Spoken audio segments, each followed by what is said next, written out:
a bunch in Matthew. He's the one that built the. He's the one that built the fortress. But yeah. All right, we live, man. Got this old book.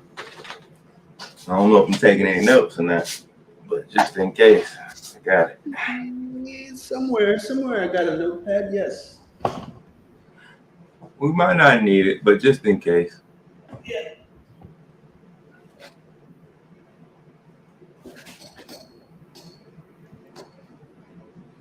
I think I'll move our cameras to the side. Yeah, move them over. Okay, Masada. I can see some stuff up top on that mountain. Man, it's like a hard walk down. The Dead Sea's Desert Fortress. All right. Staff for this book, Robin Indigo, editor. Okay.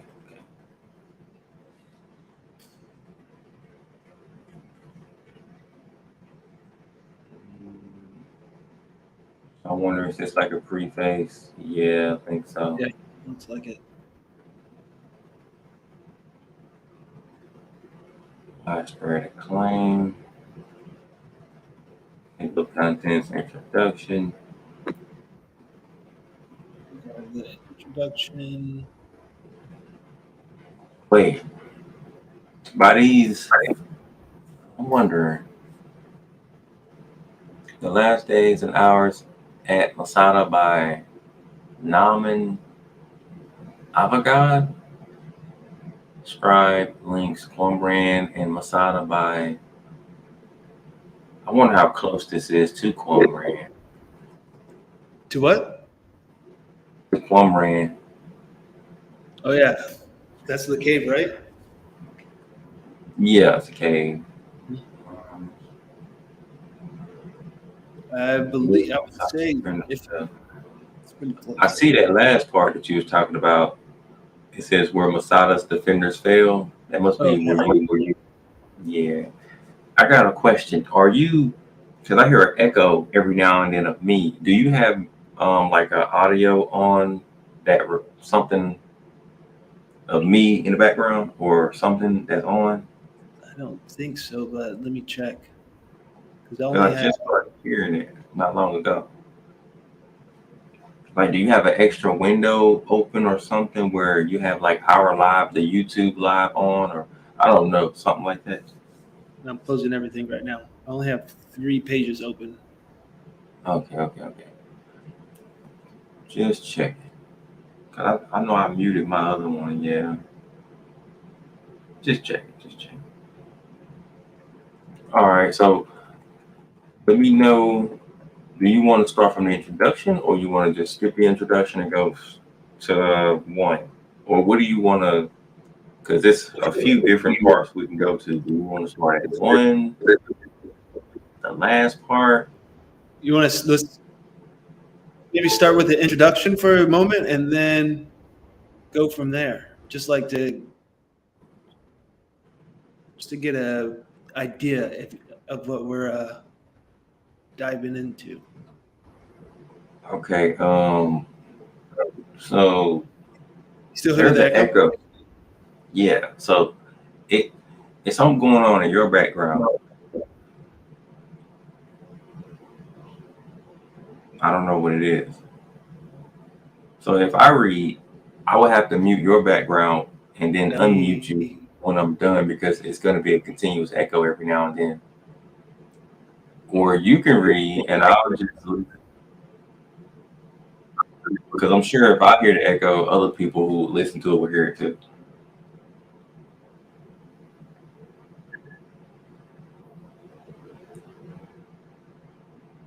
I don't know what it is.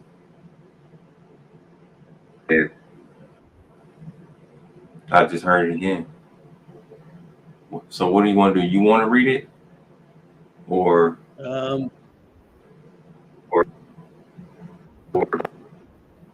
wait, it's a delay. Wait a minute. Hold on. Let me see something. Maybe I don't have my live up, so it can't be me.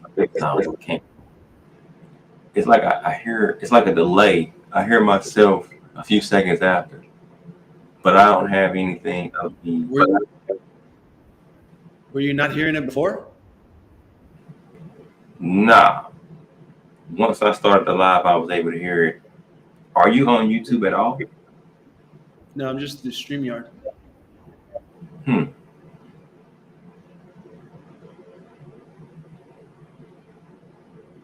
Okay, question. Who do you want to read the introduction, you or me? Because depending on how, well, whoever's going to read it. I can read it. I read it. Okay, go ahead. Let me go back to it. All right, go ahead. I'll just scroll down as you read it. Excuse me. Can you see it big enough, or are you going to read it from your computer or whatever you got? Very busy.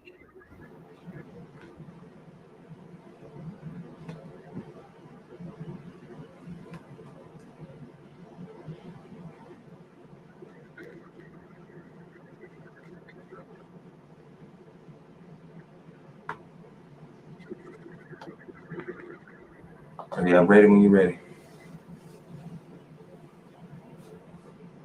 Oh, he got kicked or something.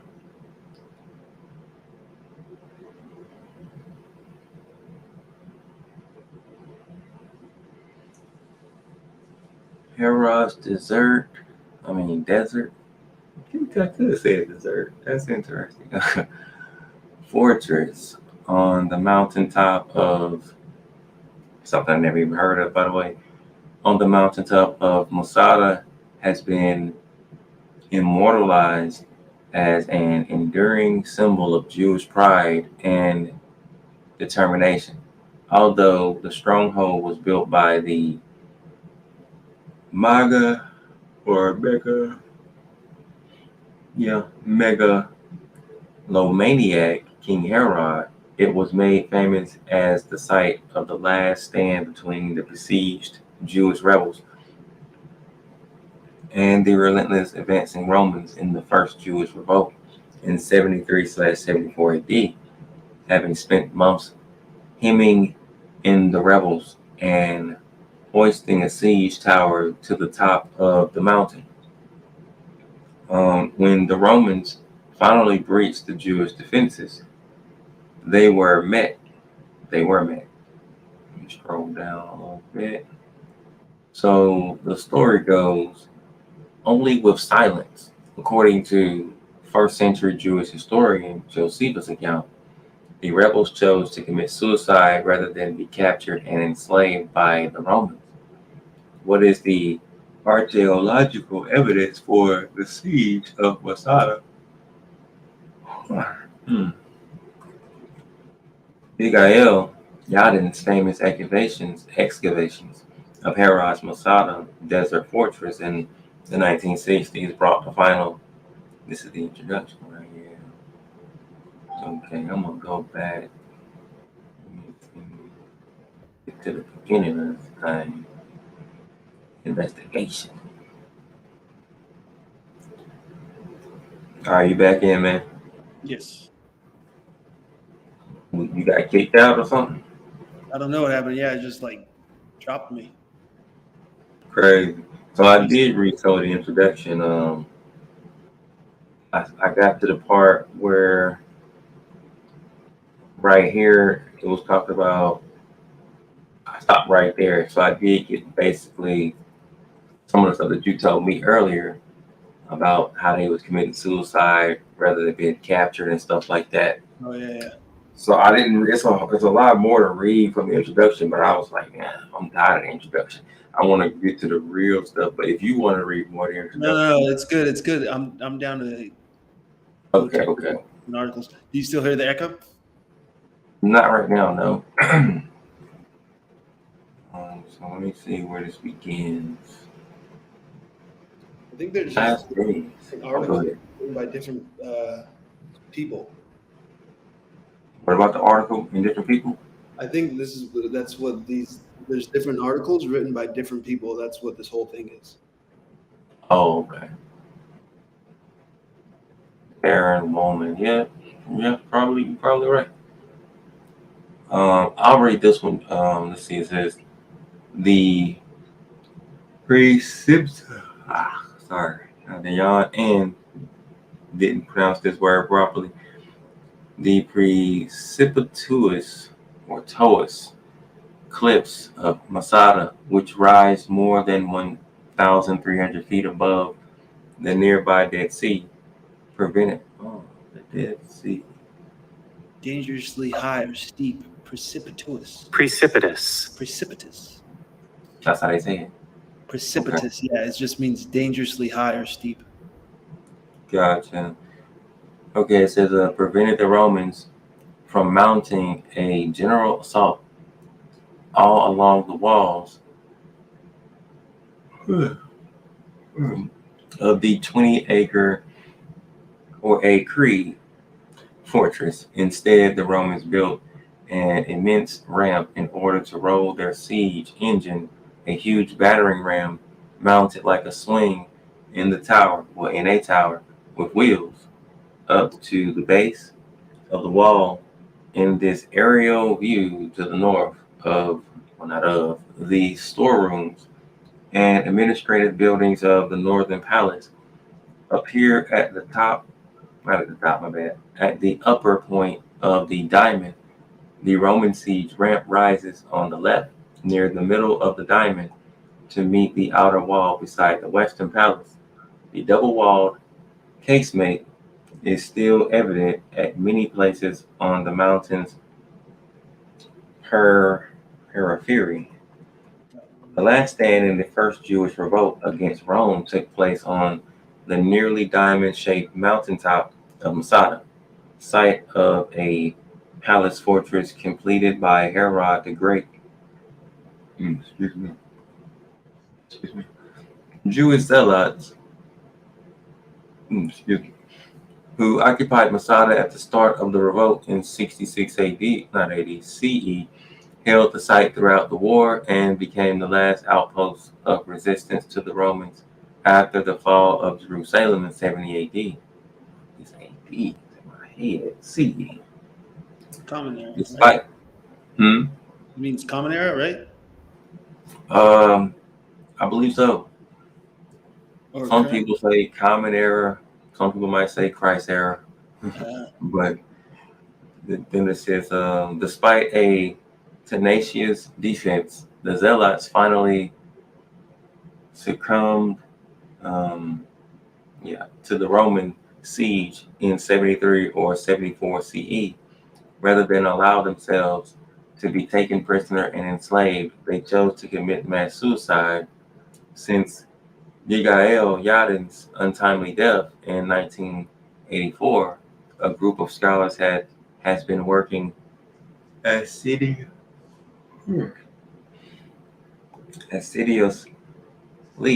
to complete the final publication of Masada. Yadin's most famous excavation, Herod's desolate mountain palace fortress at Masada, is located in the Judean wilderness near the western shore of the Dead Sea. At this point, do you feel like we still need to keep reading from this part or go on to another part? And do you want to discuss anything that we just read so far? Not so far, but maybe just the fact of this Herod character, like who he was and like when he was king or something. That's what, yeah. Okay. He was, all right. Herod, So it says, go ahead. 37 to 4 BCE. So that's when he was in control. This is 37 BCE to the 4 BCE. And then Christ was born, or whatever you want to call him, was born. And 4 years after that, that's what that's saying. And then, so it was like less than 100 years from him building it to them getting overran by the Romans. Okay. All right. So it says, although Herod built palaces, baths, cisterns, storerooms, and fortifications atop this extraordinary flat-top diamond-shaped mountain, the best-known chapter in Masada's history is not Herod's, but the Zealots. The Zealots, a desperate band of Jews, occupied the site during the First Jewish Revolt against Rome, which for all practical purposes ended in 70 CE, when the Romans burnt Jerusalem and destroyed the temple. At Masada, however, the Zealots held out for 3 or 4 years after Jerusalem fell. The relentless Romans army, did I say that? Yeah, under Flavius Silva, built 8 siege camps around the site and constructed a gigantic ramp on the western side of the mountain as an entryway for their troops and as a platform for their battering rams and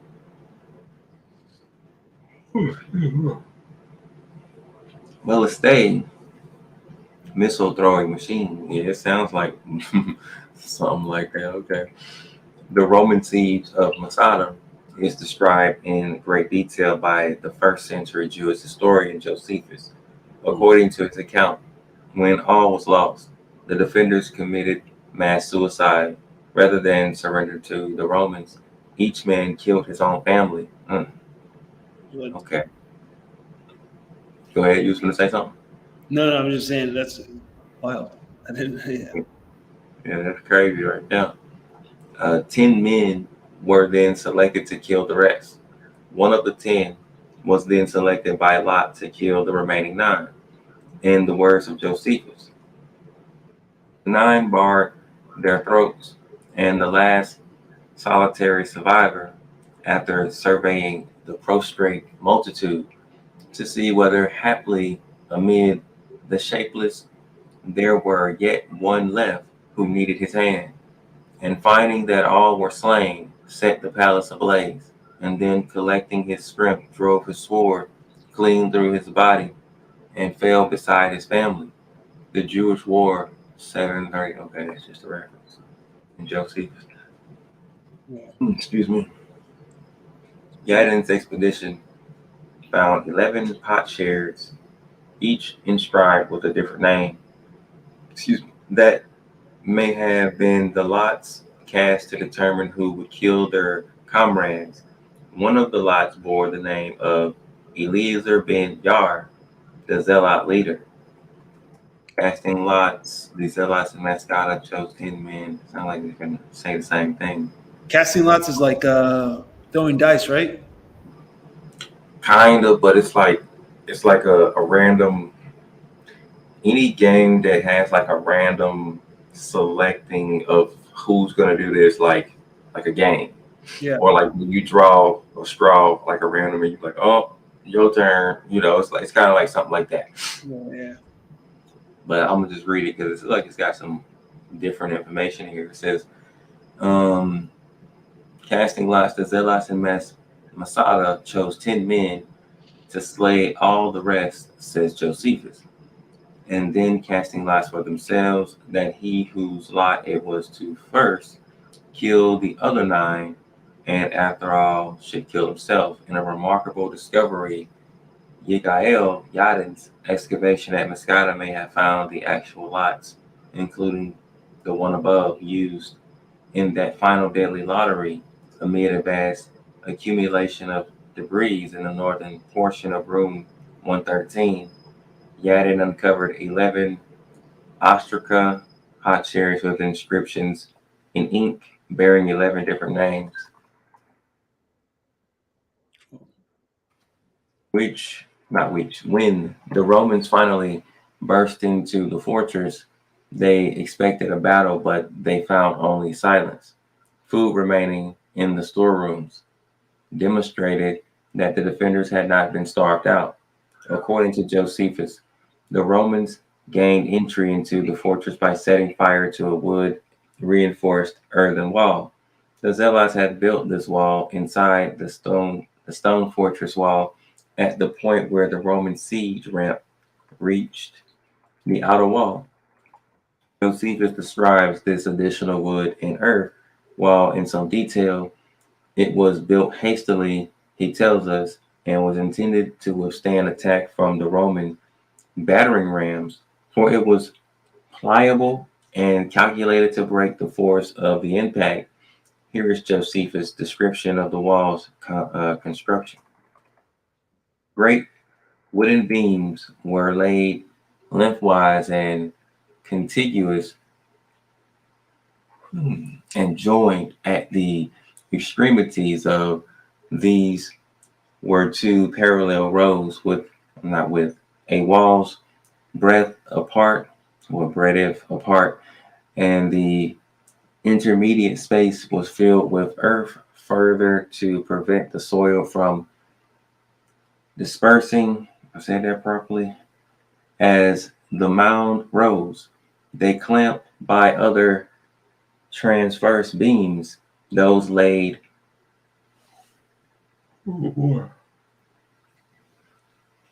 let's see, long into oh man, never had to say this word.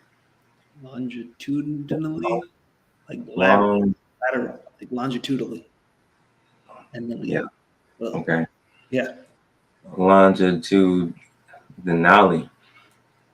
The work thus presented to the enemy the appearance of masonry.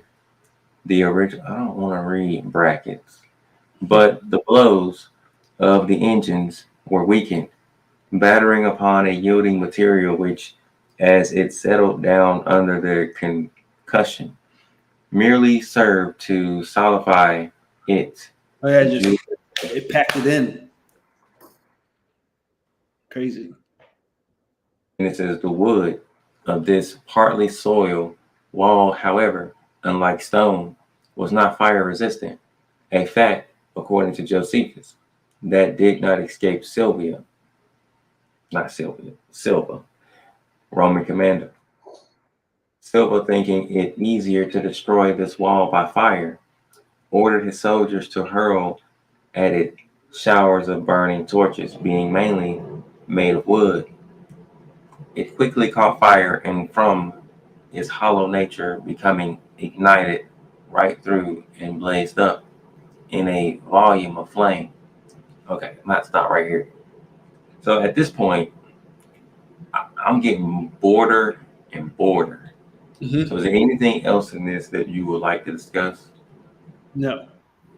Okay. What would be something that you want to talk about or discuss that's more interesting? Because this is boring to me right now. I'm glad I got to go over it and learn about it, but it's like Yeah. Maybe we could check out the links to Quran and Masada on page 15, and then if 15. On page 15. Let's see.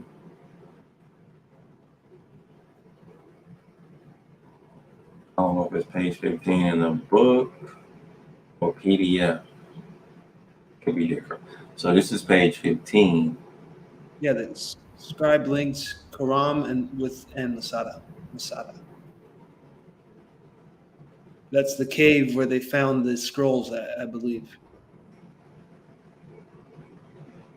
Back in like the 50s or whatever, or the 1950s, or whenever that was. But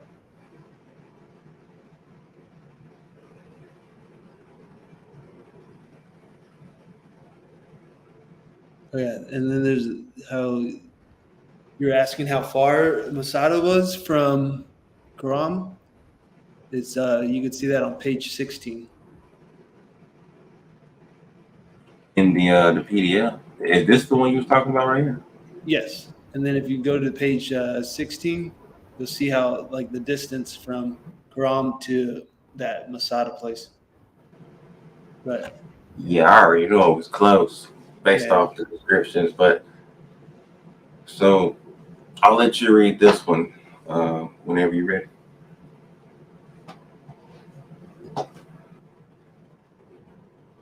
Recently, Ada Yardini, the foremost paleographer working in Israel today, made a startling claim. More than 50 Dead Sea Scroll manuscripts were copied by the same scribe.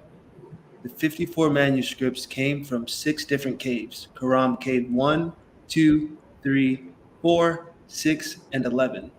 Even more surprising, Yardini identified the same scribal hand in a manuscript of Joshua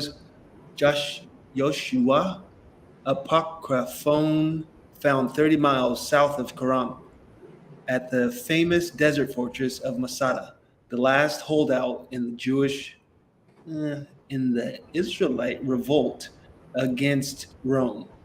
Yardini is not the first scholar to identify more than one Quran text copied by the same scribe. After all, scribes in ancient Judea were trained professionals. It is not surprising that each scribe would have written several of the more than 900 documents that comprise the Dead Sea Scrolls. Careful study of scribal hands has shown that a number of other manuscripts were copied by a single scribe. For example, the scribe who penned one of the most intact scrolls, the Community Roll 1QS from the famous Cave 1, where Boudiwin made the initial discovery of the scrolls, also copied from important texts of biblical Book of Samuel, 4Q Sam C, and made corrections in what is possible what is probably the most famous of the scrolls, the Great Isaiah Scroll, IQ Ashua. The manuscripts last stand. The Roman attacked Koram in 68 CE and burned the Jerusalem temple in 70 CE, 2 years apart. The fortress at Masada, shown here, was besieged for almost 3 years after the final Jewish rebel stronghold beyond the grasp of Rome. Many of the manuscripts found at Masada were discovered in the third casemate of the fortress wall, near the first century synagogue, and several bear relation to Quran texts. Scholars have suggested that fleeing Quranites carried important texts to Masada. A new paleographical study by Ada Yardini is the first to confirm that scrolls at both sites were penned by the same hand. And it shows how far, they're probably like 30 miles or something. I figured they were close. Yeah. Yeah. When they said the Dead Sea, that gave me the clue. Yeah, that's right there. Should I continue? Up to you. I mean, that's good to know. It might be something that was good in here if you want to. Yeah. Up to you. John Strugnell, one of the members of the original team assigned to publish the scrolls, attributed several other manuscripts to the same scribe. However, these manuscripts are small and fragmentary, and not all scholars agree on the identifications.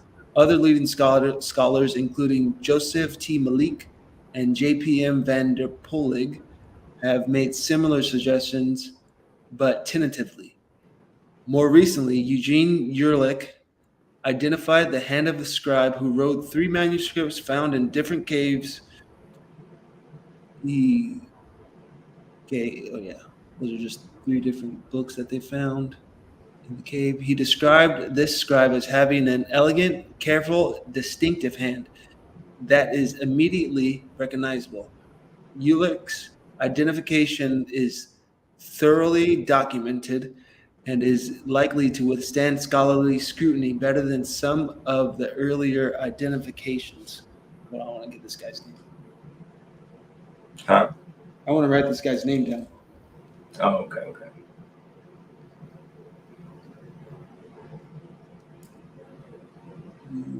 Eugene. Yeah, SCH. He described, okay, let me keep going. But Yardini is the only paleographer to attribute so many manuscripts to one scribe. a distinctive lane. The early Herodian script on this Hosea, we say that? Hosea. Hosea commentary 4Q166 matches that of more than 50 other Quran texts and one from Masada. Yardini analyzed each letters from describing the lame as the most characteristic letter of this scribe and its curved body, which opens to the left, creating a long concave base in the calligraph. Oh, my bad. I'm Oh, it's, laughing. Do you know what they talking about when they say that? no. Oh, like a lame, like a soft. No, I don't know. No, it's Lamed. Lamed is the L. It's basically the L in Hebrew. You know that long. It's like the longest letter. They go like it's easy to recognize because it's so long. It's always the tallest letter of the Hebrew alphabet in any alphabet. You know what I'm talking about? No. Were you showing that yesterday in the Paleo Hebrew book, that the Bible that you were showing yesterday? Not exactly, but I'll find. Look, this is it. You see it on the far left. It's the tallest letter. That's what he's talking about. And he was talking about that curve. That's why I was laughing because I recognize it. But now when you read it again, you're gonna be like, oh, it makes more sense now. Because like if you go up, he was saying it says Yardini analyzed each letter's from a form, describing the lamet as the most characteristic letter of this scribe with this curved body. So it kind of reminds you of what we just saw. But you can go here. That's why I was laughing. That's why I was like, my bad. No, it's all good. How do you say it? Lamed? Yeah, lamed. That's what they say it. That's L in Hebrew, or what is it? What? Yeah, that's the L in Hebrew. The one I just showed you at the far left. What was that? It's at the end. It's at the end of Israel. It's that last letter. Because it's going from this way. It's going from left to right. Right? No, it goes right to left. Yeah, like this is Yasharal right here. Israel in English. And the one on the far left is the Lamed. What language? What is that? What language is that? Hebrew? Yeah, this is modern Hebrew right here. Modern. But this isn't the one that's on the that manuscript. I don't think. I think it could be Paleo or an older script. I don't know. It's hard to see. No, it's definitely not modern. It's something else. I don't know. It might be late Aramaic or something before Paleo. I don't know. It's something around. It's older than the Masoretic look like, I think. But it's just really small. It's hard to see it. So I can't see. Yeah, and I don't know if I can zoom in. It gets blurry when I zoom in, so it's not going to really do us any good right now. A distinctive lamed. So you had a crazy one. It was like, nice. Lamed. I can actually see the line. I can actually see one of them in that manuscript, but it's I see it too. Yeah, it's all right here. So high. It's like this. It's like this much space. Yeah, it's the longest word. If I'm right, he uses it to like space it out. It's nice. It's pretty cool. Yeah, I'm gonna turn my heat down, man. I'll be right back. All right, for sure.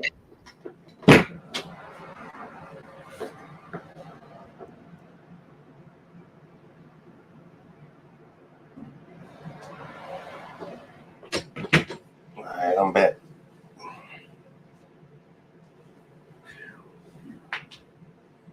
So you want to keep reading it or what? We can go to something else. All right.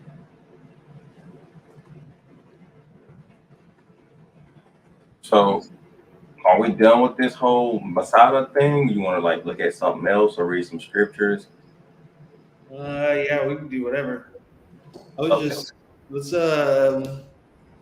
since that we can read something about Herod, since he built this thing, and then we can go from there, see where it goes.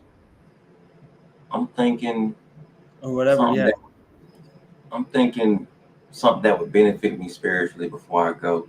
Yeah. So I don't think reading about Harad is going to benefit me spiritually. Maybe we could do that another day. But have you heard of this book called The Essene Gospel of Peace? No. Oh man, I'm What is thinking either that. It's called The Essene Gospel of Peace. Who's it I written have by? a PDF right here. Man, I think we should possibly cap it off with this. This is a book. It goes with some of the biblical spiritual stuff we already know. And look like right here is going to go into detail about how to fast. So Okay. Yeah. now, do you want me to send you a copy of it, or you want to just read it for now, and then if you're interested, I'll send you a link. No. Yeah. You could send it over. All right. It's 4 books of it. This is just the first one.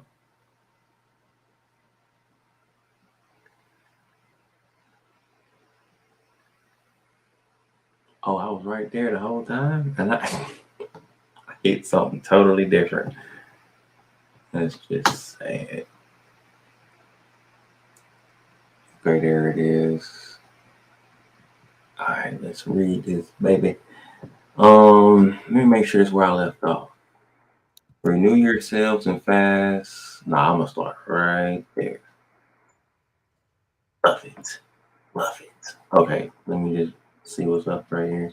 I can tell you truly, God and his laws are not. Yeah, I remember that. Okay, I'm gonna start right here. All right. It says, and from all temptations of your body and your spirit coming from Satan, withdraw beneath the shadow of God's heaven. Renew yourselves and fast. For I tell you truly, that Satan and his plagues may only be cast out by fasting and by prayer. Go by yourself and fast alone, and show your fasting to no man. The living God shall see it, and great shall be your reward. And fast till Beelzebub and all his evils depart from you. And all the angels of our earthly mother shall come and serve you. For I tell you truly, except you fast, you shall never be free from the power of Satan and from all the diseases that come from Satan. Fast and pray fervently, seeking the power of the living God for your healing. While you fast, eschew the sons of men and seek our earthly mother's angels. For he that seeks shall find. Seek the fresh, seek the fresh air of the forest and of the fields, and there in the midst of them shall you find the angel of air. Put off your shoes and your clothing, and suffer the angel of air to embrace all your body. Then breathe long and deeply, that the angel of air may be brought within you. I tell you truly, the angel of air shall cast out of your body all uncleannesses which defiled it without and within. And thus shall all evil smelling and unclean things rise out of you, as the smoke of fire curls upwards and is lost in the sea of the air.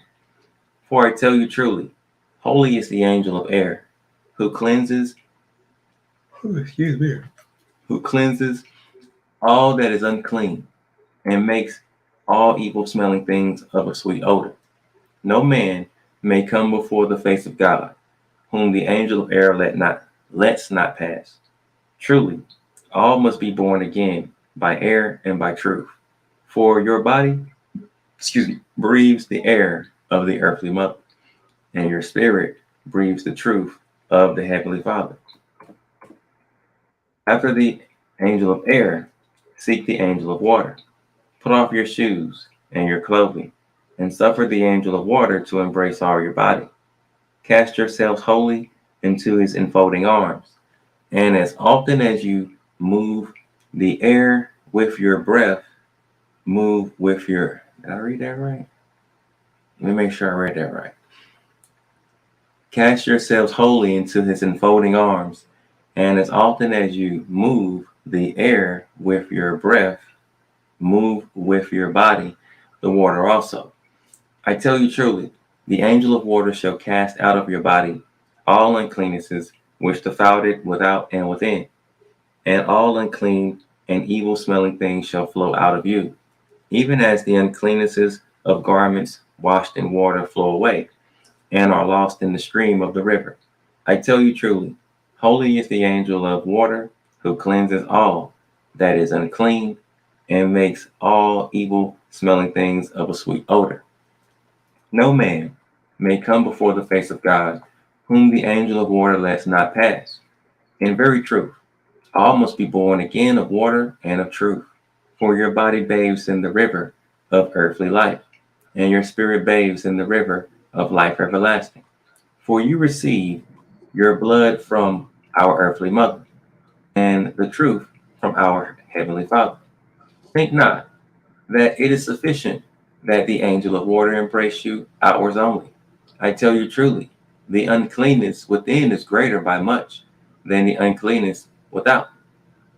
And he who cleanses himself without, but within remains unclean, is like two tubes that outwards are painted fair, but are within full of all manner of horrible uncleannesses and abominations.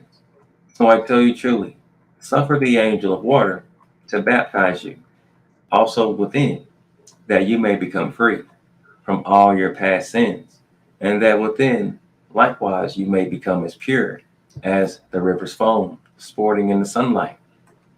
Seek therefore a large trailing gourd, having a stalk the length of a man.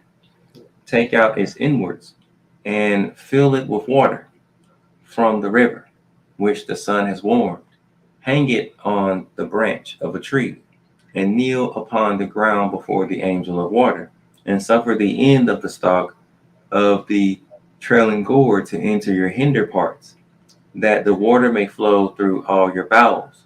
Afterwards, rest, kneeling on the ground before the angel of water, and pray to the living God, that he will forgive you all your past sins, and pray the angel of water that he will free your body from every uncleanness and disease.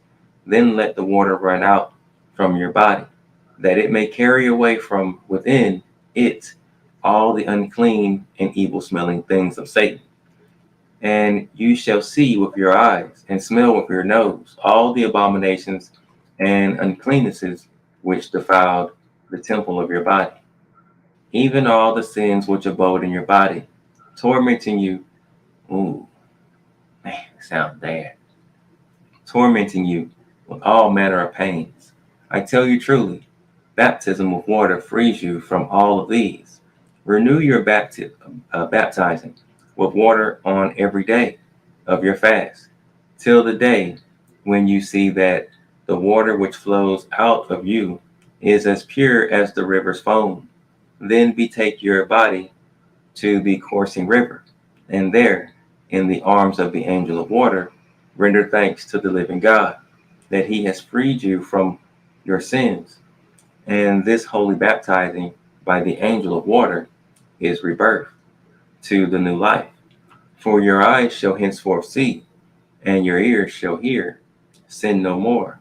Therefore, after your baptism, that the angels of air and of water may eternally abide in you and serve you evermore. And if afterward there remain within you aught of your past sins and uncleannesses, seek the angel of sunlight, put off your shoes and your clothing, and suffer the angel of sunlight to embrace all your body. Then breathe long and deeply, that the angel of sunlight may be brought within you. And the angel of sunlight shall cast out of your body all evil smelling and unclean things, which defiled it without and within. And all unclean and evil smelling things shall rise from you, even as darkness of night fades before the brightness of the rising sun. For I tell you truly, holy is the angel of sunlight, who cleans out of all uncleannesses and makes all evil smelling things of a sweet odor.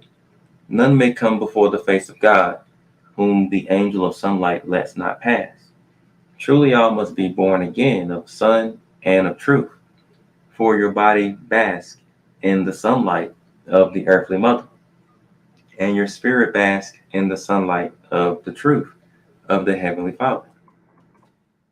The angels of air and of water and of sunlight are brethren. They were given to the Son of Man, that they might serve him, and that he might go always from one to the other. Holy likewise is their embrace. They are indivisible children of the earthly mother. So do not you put asunder those whom earth and heaven have made one. Let these three brother angels enfold you every day, and let them abide with you through all your fasting. Now that didn't take but maybe 10 minutes of reading, and I feel better already. So, I mean, if you want, we can read a little bit more, or we can talk about what we read. It's up to you. I feel better already. Nice. So, oh, somebody just commented. Sheena said it was about 4 minutes ago, but I just saw it. Sheena says, "Hi, everyone." What's up, Sheena? Yo. What would you say your name was again? Michael, something like that. Yeah, Michael. Yeah, Michael. This is Michael's second time joining me. He had to remind me that he was on here one time before talking to me about some stuff, but I forgot. It was a long time ago. Sheena was reading the Sing Gospel of Peace, book 1. We just read a little bit. But hey, do you got any thoughts or any comments you want to talk about that we just read, or? No, wow, no, this is pretty. It's good to hear. It's like just goes deeper into fasting, and yeah, it makes a lot of sense. But yeah, I'll point out some things I didn't get to say when I was reading. It was maybe 2 cross references with the Bible that I caught. It said something about ask and you shall. Is that it? Yeah. No, it says right here, for he that seeks shall find. I just noticed recently that this one is a cross reference to Matthew 7:7 through 8, but I didn't know until recently. I don't know if y'all familiar with that, but Matthew 7 and 8. Yeah, Matthew 7 through 8. This is what it says. It says, "For everyone who asks receives, the one who seeks finds, and to the one who knocks, the door will be open." In verse 8. I don't know what verse 8 says, but I knew it was either Matthew 7:7 and through 8, or just Matthew 7:7. Oh, that's actually Matthew 7:8. So what is Matthew 7:7? I have keep on asking and you will receive for what you ask for. Keep on seeking and you will find. Keep on knocking and the door will be open to you. Right, yeah. For everyone who asks receives. Everyone who seeks finds. And everyone who knocks, the door will be opened. Right. Yeah, see, I didn't know that. Like, I read this in Gospel of Peace before, but I didn't know that was a cross. For some reason, it stuck out to me this last time. So that's one. Yeah, that's good. Now another one, when he was talking about. Ooh, yeah, and they're talking about waters too. It's like, yeah, it's like right on. Oh, okay. It was 2 parts though where it said this. It said that breathe right there. And it was talking about fasting. It said, then breathe long and deeply. This is a relaxed technique that I found out probably before I got serious with the Bible. But if you do this, if you lay down or get in a comfortable position, yeah, and you breathe long and deeply, as long as basically if you inhale as long as you can and exhale as long as you can, and then you do that for 2 minutes, your body will become so relaxed. And if you laying down on the bed, you will become, it's like your body will sink in the mattress or whatever you're laying on. It'll make you extra relaxed to the point that you don't want to move, and then you can easily fall asleep. Move. Yeah, I used to do that before I fall asleep, but so that right there, I know for a fact is a truth just in itself, just this part, because that's a relaxed technique that I learned outside of the Bible, but that is definitely good. Let me see what Sheena's saying real quick. Can you see her comments, by the way? No, I'm only on StreamYard. Oh, okay. But I guess I can open up the YouTube tab. Participate as well. Wait, I got an idea. How about this? You see it now? Yes. Okay. She said, "Can you repeat the name of the book, please? Thank you." It's the Essene Gospel of Peace. I can even put a link in the chat, or go to the top, and there it is. It's right there. The Essene Gospel of Peace, Book 1. What was it say? It was hidden in the Vatican? Well, this guy, he claims that he went to the Vatican. From my memory, I might as well just read it real quick. It says, "Dear reader, the Essene Gospel of Peace is an ancient manuscript found in the Vatican Library. It is a wonderful document of Jesus' teaching about how to live in harmony with the laws of nature. Sick. I think you will enjoy it." You know, some people think this is not true, but the stuff that's in this book, though, is, after you read it, in my opinion, man, it's like nobody can make this up. Yeah. The stuff that's in here.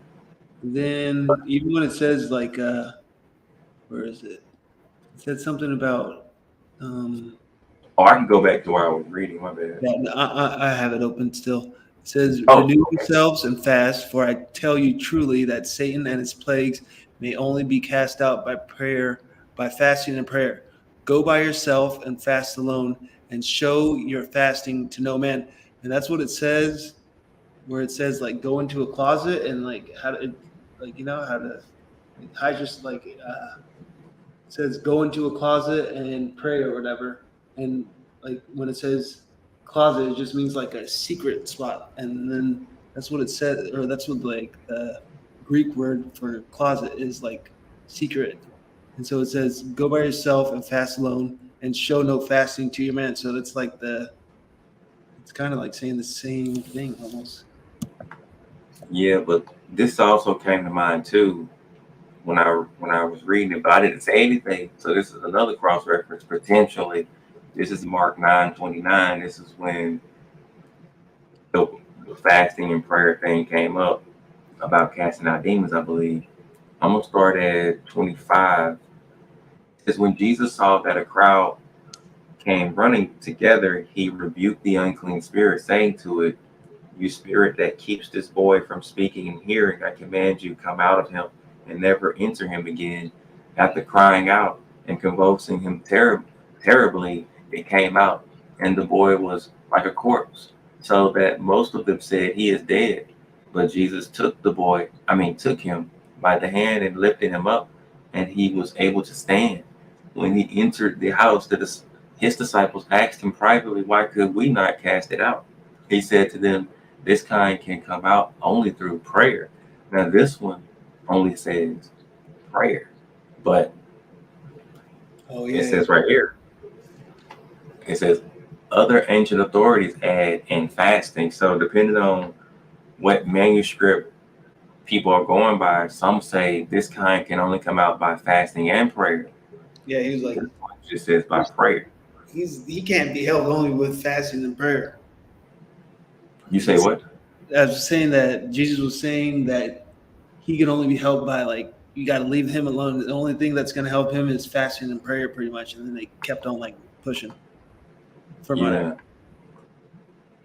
Yeah. So that kind of goes with what we was just looking at. See, some of them say by fasting and prayer. Mm-hmm. I used to see this and wonder why does some say prayer only and some say fasting and prayer, but now I know it's due to manuscripts. But the Essene Gospel of Peace said something similar that you was just saying. You read something about either fasting or prayer. I forget. Well, but it was praying. It says it's Matthew 6:6. But you, when you pray, enter into thy closet. And when thou shut the door, pray to thy Father which is in secret, and thy Father which seeth in secret shall reward you openly. And it's pretty much saying, right? And then if you go back to the scene, it says, go by yourself and fast alone, showing your fasting to no man. The living God Mhm. shall see it, and it shall be your reward. Yeah, that one I thought of too, but it kind of like I'm so used to that one that I didn't even think about that cross reference. Yeah. So yeah, that is another one. Good catch. Because I understand that so much that I didn't even think to say anything about that one. But not everybody do. Not everybody know how to fast properly. So good catch. Fasting's. Go ahead, my bad. Oh no, I was It's just saying, another thing. Oh, go ahead. it's the next level. That is hard. It's wild stuff. Oh, now it's another thing I was thinking about saying when it comes to the angel of the sun. Um, where does it talk about that? Right there. So it says, seek the angel of sunlight. Now, this is what the Kemetics do. The people that worship the sun, they believe in this. They love it. They get naked. they take pictures of themselves and put it on Facebook. Like they, I don't know if you ever seen it, but them Kemetics is a trip, man. I don't like it. But anyway, this part, they take pictures of themselves naked or half naked. I've seen some of them women on Facebook do that. They'll put, you know how they do. They post a camera, or they had a camera somewhere set up, and then they take a picture of themselves, and they be outside naked or half naked, and then they'll put it on Facebook, and Facebook allow it, of course. So I've seen them do that. Okay, yeah. But this part reminds me of them because it says, "Seek the angel of sunlight, put off your clothes, well, shoes and clothing." That's what they do. And it says, and suffer the angel of sunlight to embrace all your body. That's what they do. And then it says, now I don't know if they do this part. They might, but it says, then breathe long and deeply, that the angel of sunlight may be brought within you. They might, because I think I've heard some people say they do that, who's into that. But that definitely works. I've tried it. Not with my clothes off, but I tried it with clothes on. That definitely works. Yeah. What'd you say? I was like, yeah, clothes on, clothes off. Do what you got to do, man. Do what you got to do. Yeah, I wasn't in a place where I could be closed off. So I was just in the backyard of my grandma's house at the time, and I was like just testing this out to see, because when you read certain things, at least me, I want to know if there's some truth to it. So I was testing some of this stuff out. Very cool. So I knew it was some truth to it. Like a scientist. Well, in my opinion, you should. And I do the same thing with the Book of Enoch, the one that we spoke about earlier. Oh yeah. There's some stuff in there that you can go out every day and see that it talks about, to know that it's truth in that book. But some people consider the book to be a fraud, and some people consider this book to be a fraud too. So last one I'll say is people consider the whole Bible to be a fraud as well. Some would say. Some would say. Yeah, those are some of the things that I was thinking about when we was reading this. Damn, yeah, that's cool. Yeah, it's a lot. I think this is where I left off though. Nope, I read that too. No, yeah. I'm just trying to mark my spot for when I come back. I think it was where I tell you truly the powers of the devil and all sin shall depart. I'm not sure actually. Yeah, I just got there. Yep. And that was it, right? Yeah, this had to be it because I don't remember reading anything about the window. I see a window. Well, it says window in here. Yeah, right here. If you come down a little bit, it says by the window. You see where I highlight? Let me see. Sorry, I have it kind of. It's like right. Oh yeah. I was just sitting down. Heard windows. Oh, sorry. What was you saying? No, you can go ahead. Oh, well, yeah. I guess at this point in the video, we can just talk until we depart, because I'm at the point where I'm spiritually, I've been spiritually fed a bit from the Sing Gospel of Peace. Yes. So if you want to talk about anything, we can discuss it before I leave out, tap out. Just I heard one time that window means like a portal or something. That's about it. That's all I can say. That's all. But I don't really. Haven't really looked into it. I don't know, but I know this reminds me of what was that thing?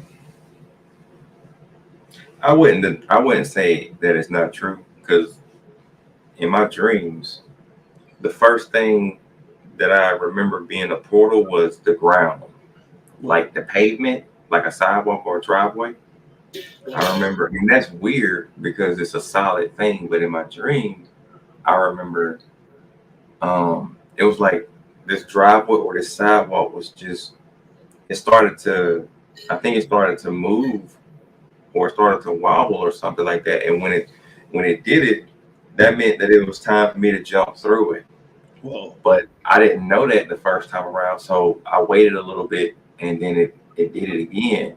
And then I just jumped up like you're gonna jump into a swimming pool, like you're doing a cannonball, and then I fell through it. Yeah, I fell through it. And that was the first and it was ready for you to go in? Yeah, if I'm not mistaken, like that was the first time it happened to me. But I oftentimes will fall through the floor of my dream, like intentionally, because I know from that first one that it can be a portal to go to the next level, to the next place. Whoa. So when you said the window could be a portal, that's why I said I don't think it. Well, I don't want to say it's not true because in my dreams the ground was a portal to get to the next place, but that's in my dreams. Whoa. That's how my dreams go. Sheena said the evil smell of the body to depart. Yeah, I've heard some stuff about that too. When people get demons cast out of them or stuff like that, they have stuff come out of their bodies. You know, I've never seen it or witnessed it, but I bet it's stuff in me that needs to come out because I go through pain in my body, and I'm thinking if I fast, I'll be better. So I think I need to fast from what I've been going through. It's just hard to fast working where I work though. Like I'm always around food. Yeah, that should. But when I get a day off, that'd be like a good day to fast though, because I'm not gonna be around no food unless I tempt myself. But yeah, that's. I think that's gonna be the best way for me to fast. What was you gonna say though? I was just gonna say, like, how long of a fast were you thinking? Well, maybe that's personal. You don't even have to tell me because you know what it says. Well, no, it's I could say it, but it's just my idea would be as long as it's necessary. But I don't like to break my fast, so I would want to do something that I can definitely do. Because when you fast to God versus everybody else is different. So if I'm fasting specifically to God, I definitely don't want to break my fast. So I'm gonna have to do something I can definitely do. I've never done a 7-day fast, so I don't think I'm gonna commit to a 7-day. But let's just say I'm off one day and I work 6 days. I'm gonna probably just fast one day that I'm off, and then so I might do it like maybe every day that I'm off for a while, or just one day out of the day I'm off for a while, just to get started. I don't know, but that's just a thought. Until you know until I don't need to fast anymore. Do you have water during your fast or just nothing? That's another thing. See, certain fasts that I know you can do biblically, but I can either do it where I drink only and no food, do the whole thing, or I can do the other way where I only eat and don't drink, do the whole thing, or where you don't eat or drink the whole time, which is really hard. And it's other ways to fast, but those are the top 3 that I will do, you know. But it will be one of those most likely.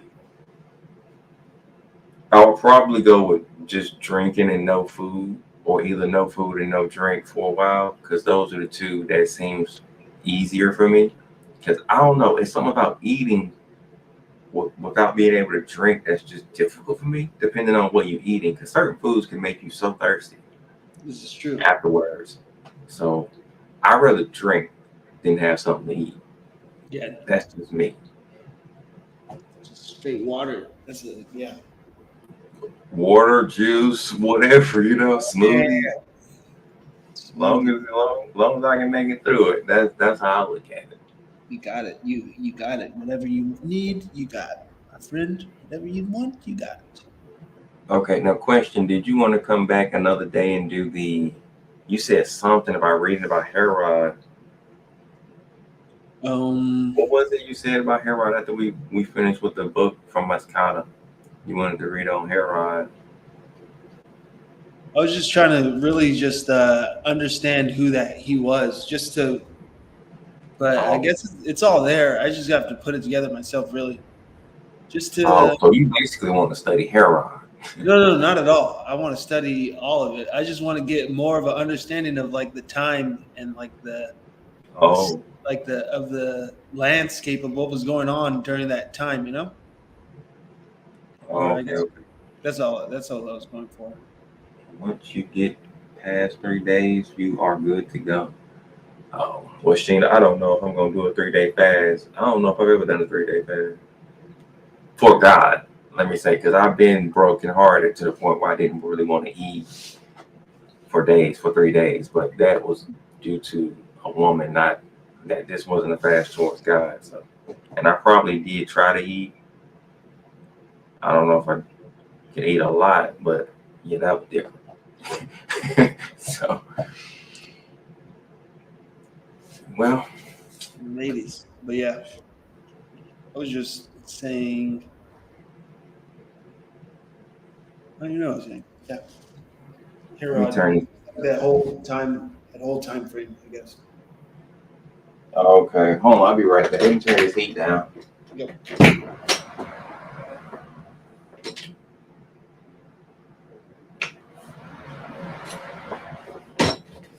All right, I'm back.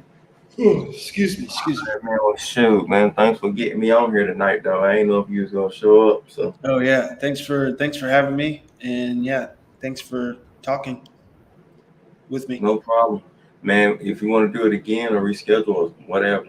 Yeah, let's. If you're down, and we could just wing it. If I don't know if that works for you, but we could try to come up with like topics or how we were saying, just various topics, and then just see where it leads us, and then just go. That'll work.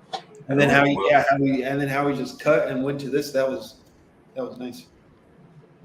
Well, I looked at it like if I only got about an hour, and we started at about 9 on the dot for me, 8 for you, and then we read about maybe 30 minutes.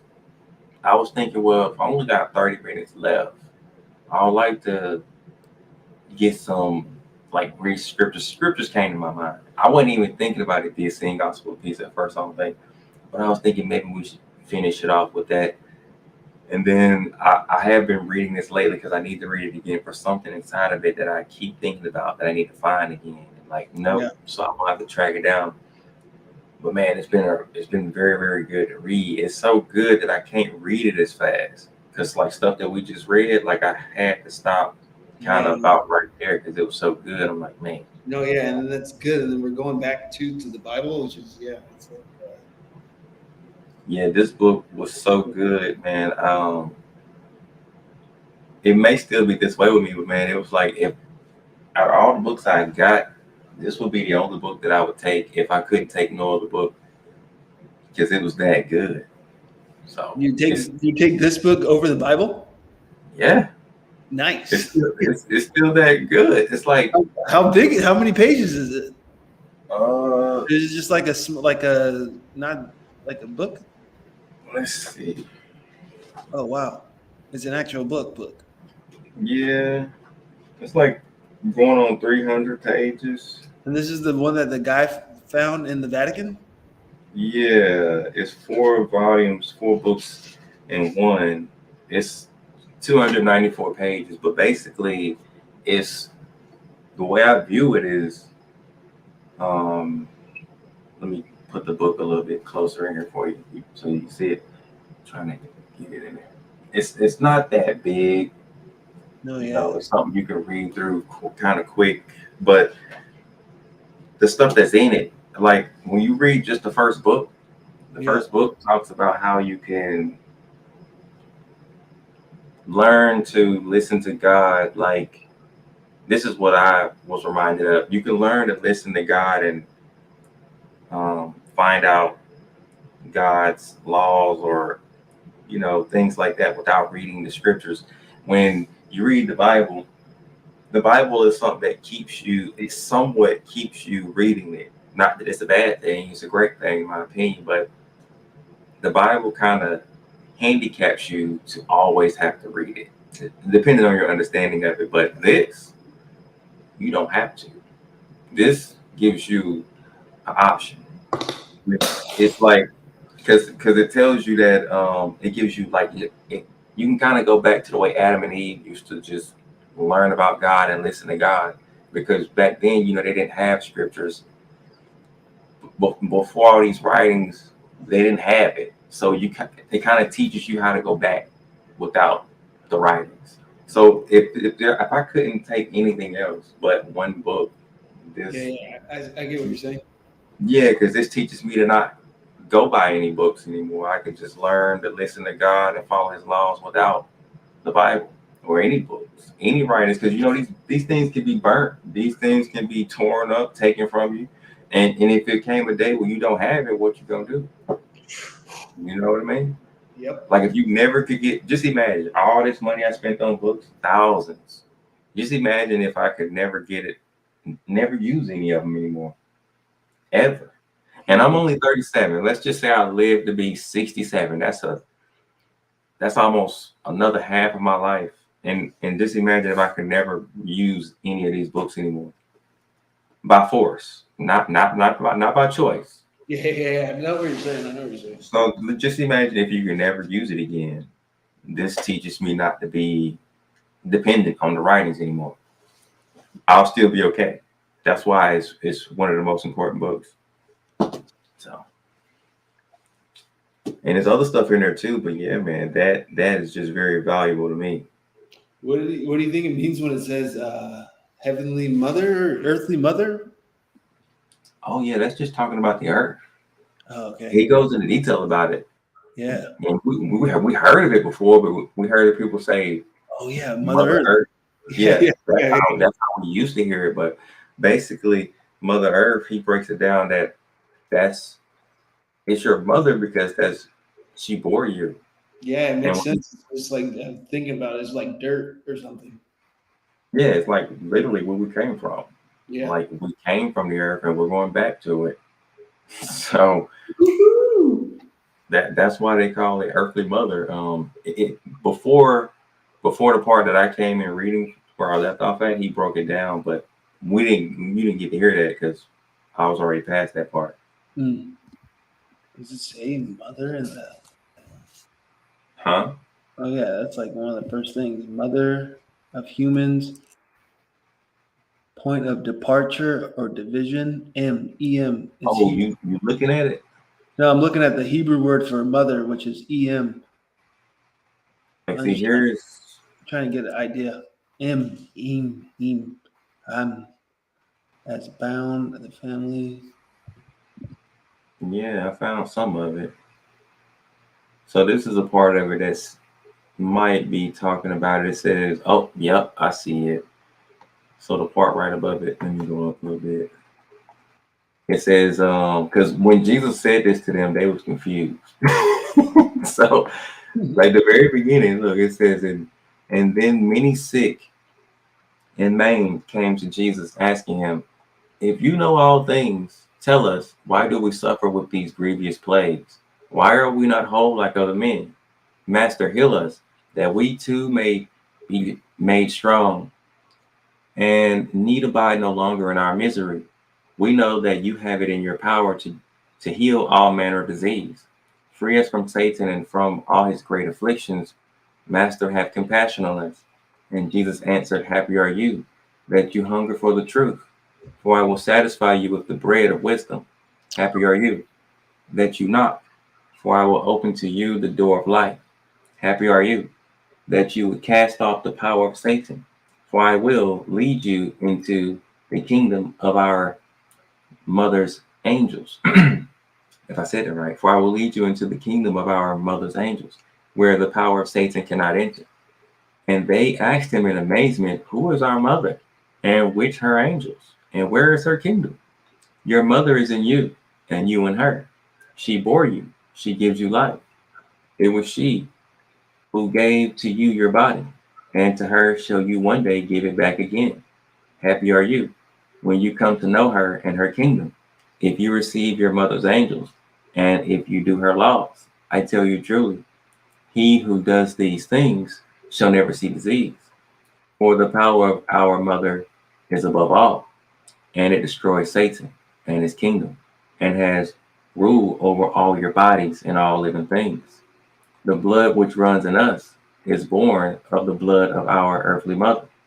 Her blood falls from the clouds, leaps from the womb of the earth, babbles in the brooks of the mountains, flows wide in the rivers of the plains, sleeps in the lakes, rages mightily in the tempestuous seas. The air which we breathe is born of the breath of our earthly mother. Her breath is azure in the heights of the heavens, sows in the tops of the mountains, whispers the leaves of the forest, billows over the cornfields, slumbers in the deep valleys, burns hot in the desert. Huh? No, I'm sorry. I was just saying, damn, this is crazy. Oh, my bad. Okay. That's right. And then it says, the hardness of our bones is born of the bones of our earthly mother, of the rocks and of the stones. They stand naked to the heavens on the tops of mountains, are as giants that lie sleeping on the sides of the mountains, as idols, as idols set in the desert, and are hidden in the deepness of the earth. The tenderness of our flesh is born of the flesh of our earthly mother, whose flesh waxes yellow and red in the fruits of the trees, and nurtures us in the furrows of the fields. Now that part where it says, whose flesh waxes yellow and red in the fruits of the trees, I don't know if that's leaves, but it made me think about leaves when they change colors like in fall, which is about to happen. Well, it kind of just happened, and it might be about to happen again, like maybe in spring. I don't know. I don't know if that's what it was talking about, but it kind of reminded me of that. And then it says, our bowels are born of the bowels of the earthly mother, of our earthly mother, and are hid from our eyes, like the invisible depths of the earth. The light of our eyes, the hearing of our ears, both are born of the colors and the sounds of our earthly mother, which enclosed us about, as the waves of the sea, a fish, as the eddying air a bird. I tell you truly, well, I didn't say that right. I tell you in very truth, man is the son of the earthly mother, and from her did the Son of Man receive his whole body, even as the body of the newborn babe is born of the womb of his mother. I tell you truly, you are one with the earthly mother. She is in you, and you in her. Of her were you born, in her do you live, and to her shall you return again. Keep therefore her laws, and for none can live long, neither be happy, but he who honors his earthly mother and does her laws. For your breath is her breath, your blood her blood, your bone her bone, your flesh her flesh, your bowels her bowels, your eyes and your ears are her eyes and her ears. So it goes on and on and on, but basically that's what it broke it down in the beginning, but we didn't start right there. Yeah, damn. So yeah. So it's saying the earthly mother. So yeah, it just tells you straight up. It's like no hidden stuff, because you know how like sometimes in the Bible it says for wisdom it's calls like wisdom her sometimes, or she is wisdom. Mhm. So yeah, instead of like hiding it, kind of just says it straight out like earthly mother. It's Yeah. Wisdom is interesting though, man. Wisdom. I think there's been some funny scriptures about wisdom too. I think it was either wisdom or God or maybe both. where at one time it said that wisdom was going to laugh at humans when calamity came on them, because they rejected wisdom when it came and tried to teach them what to do. I don't know if it was God or if it was both or wisdom, but I think it was one point where it said it was going to laugh. You know what I'm talking about? No, but maybe there it's talking about, I don't know. I'm gonna try to find it. I think it's in Proverbs. I think it's either Proverbs 1 or I think it's towards the last part in Proverbs 1. Because it was at the beginning, it was talking about, it talks about wisdom and everything. It says, for learning about wisdom and instruction, for understanding words of insight. Oh, hold on, I gotta share it, my bad. I thought the screen was already up. And then at the bottom, let me see. Okay. I don't know if it's it, but before I read it, let me look at the bottom to see if wisdom cries out in the street. Because yep. Okay, so I think this is it, but I don't know if wisdom is gonna laugh. So let me see. I'm gonna just read from 20 to see if this is what I'm thinking about. So it says, wisdom cries out in the street, in the squares. She raises her voice at the is that busiest corner? I think busiest corner. She cries out, which is smart. At the entrance of the city gates, she speaks. How long, O simple ones, will you love being simple? How long will scoffers delight in their scoffing, and fools hate knowledge? Give heed to my reproof. I will pour out my thoughts to you. I will make my words known to you. Because I have called and you refused, have stretched out my hand and no one heeded, and because you have ignored all my counsel and will have none of my reproof, I will also look. See, I was right. I thought I remembered wrong. It says, I also will laugh at your calamity. I will mock when panic strikes you, when panic strikes you like a storm, and your calamity comes like a whirlwind, which is kind of literally a tornado or hurricane or cyclone or whatever they would call them things. And then it says, go ahead. No, I was just saying tsunami. Oh, yeah, that too. Yeah, that's what happened. That's what happened in Japan. I feel like that a while back. And then Sheena says, I just read that the other day. What, Proverbs 1, Sheena? So then it says, they will. Did I read that part? Oh, when distress and anguish come on you, then they will call on me, but I will not answer. They will seek me diligently, but will not find me, because they hated knowledge and did not choose the fear of the Lord. Yeah, that's the one I was talking about. And then I think it was one part where God said he was gonna laugh too. And this is probably that was Proverbs 1 and like 26 or something. Yeah, I started from Proverbs 1 verse 20, yeah. And the main verse was 26. Yeah, I see that.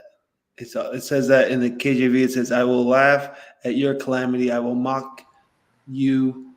I will mock when your fear comes." Yeah, that's no joke, man. That's no joke. You are in trouble. I will mock as when disaster overtakes you. Because do you know how? Want to listen? My bad. Go ahead. Oh no, just because you didn't listen to her, and then that just goes back to what we were saying about.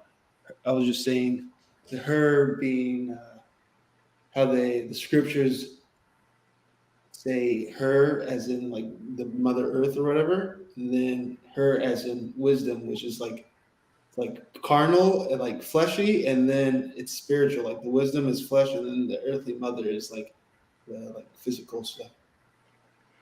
Well, wisdom is spiritual too, but do you know how? That's what I was saying.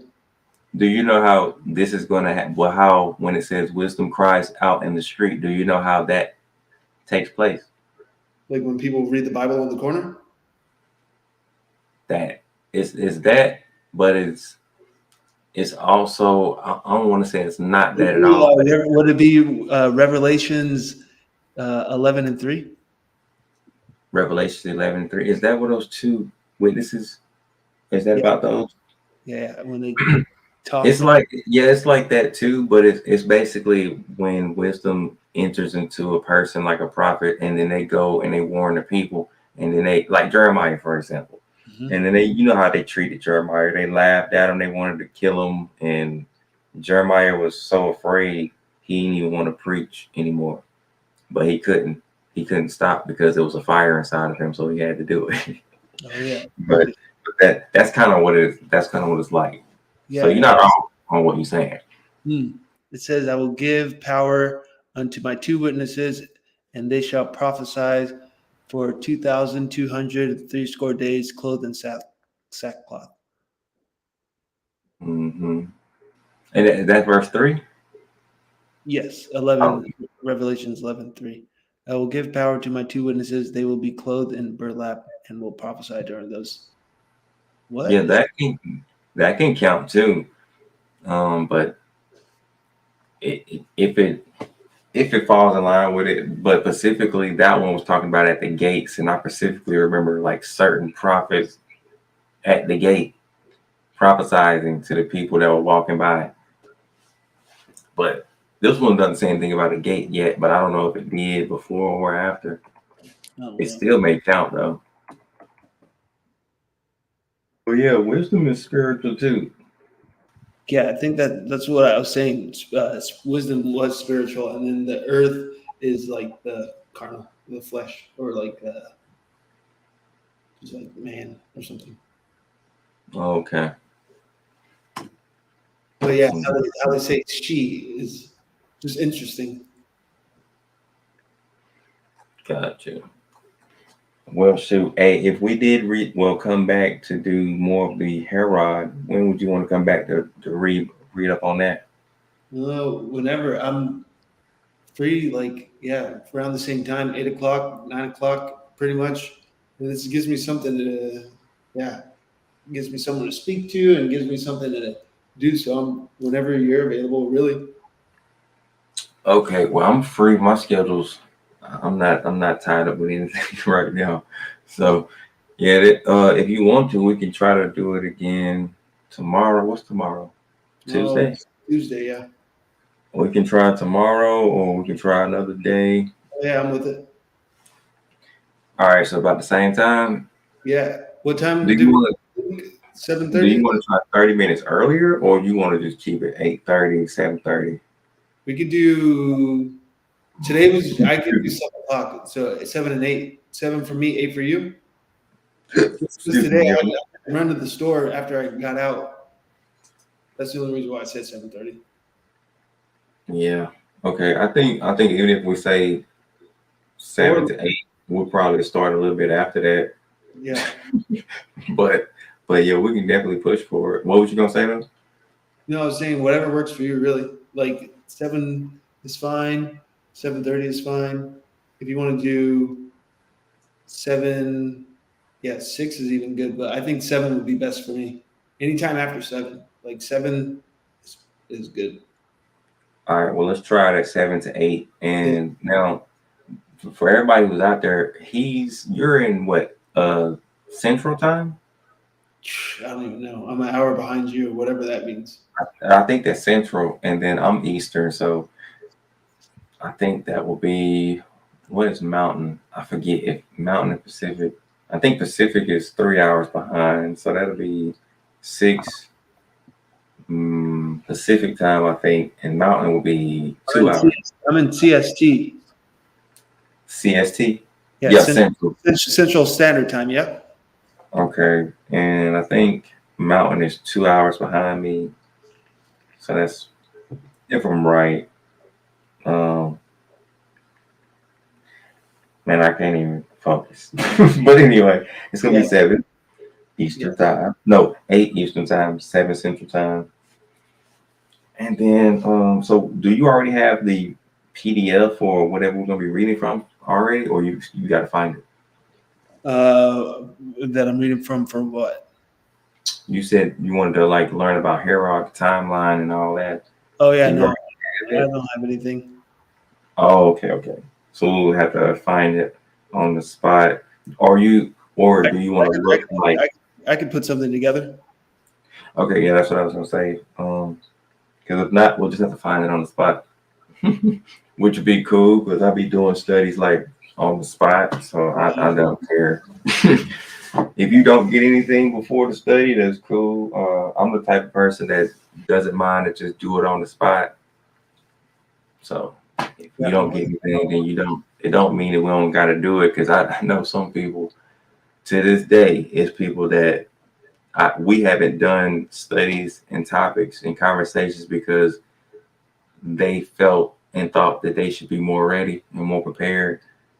And I mean, I understand. I thought I should be more ready and prepared at times, but I'm still the uncaring type of person where I'm just like, look, we can just study it from scratch. Like, let's just get it done. That's how I kind of look at it. Yeah. And it's been like 6 weeks since me and these other people have gotten together to do a certain topic and study. It's been so long. We just put it off. Like we ain't even talking about it like that. Nobody's contacting each other about it. We just living life. What were you guys talking about, or what was the study? Well, one of the guys mentioned something about dreams, and another topic, predestination. He wanted to talk about whether people today can still have dreams from God and it will come to pass in reality, like a prophecy being fulfilled exactly as they saw it in the dream. And possibly can people even be contacted by God in the dream, or get any messages from God anymore in dreams, because he don't believe it's possible.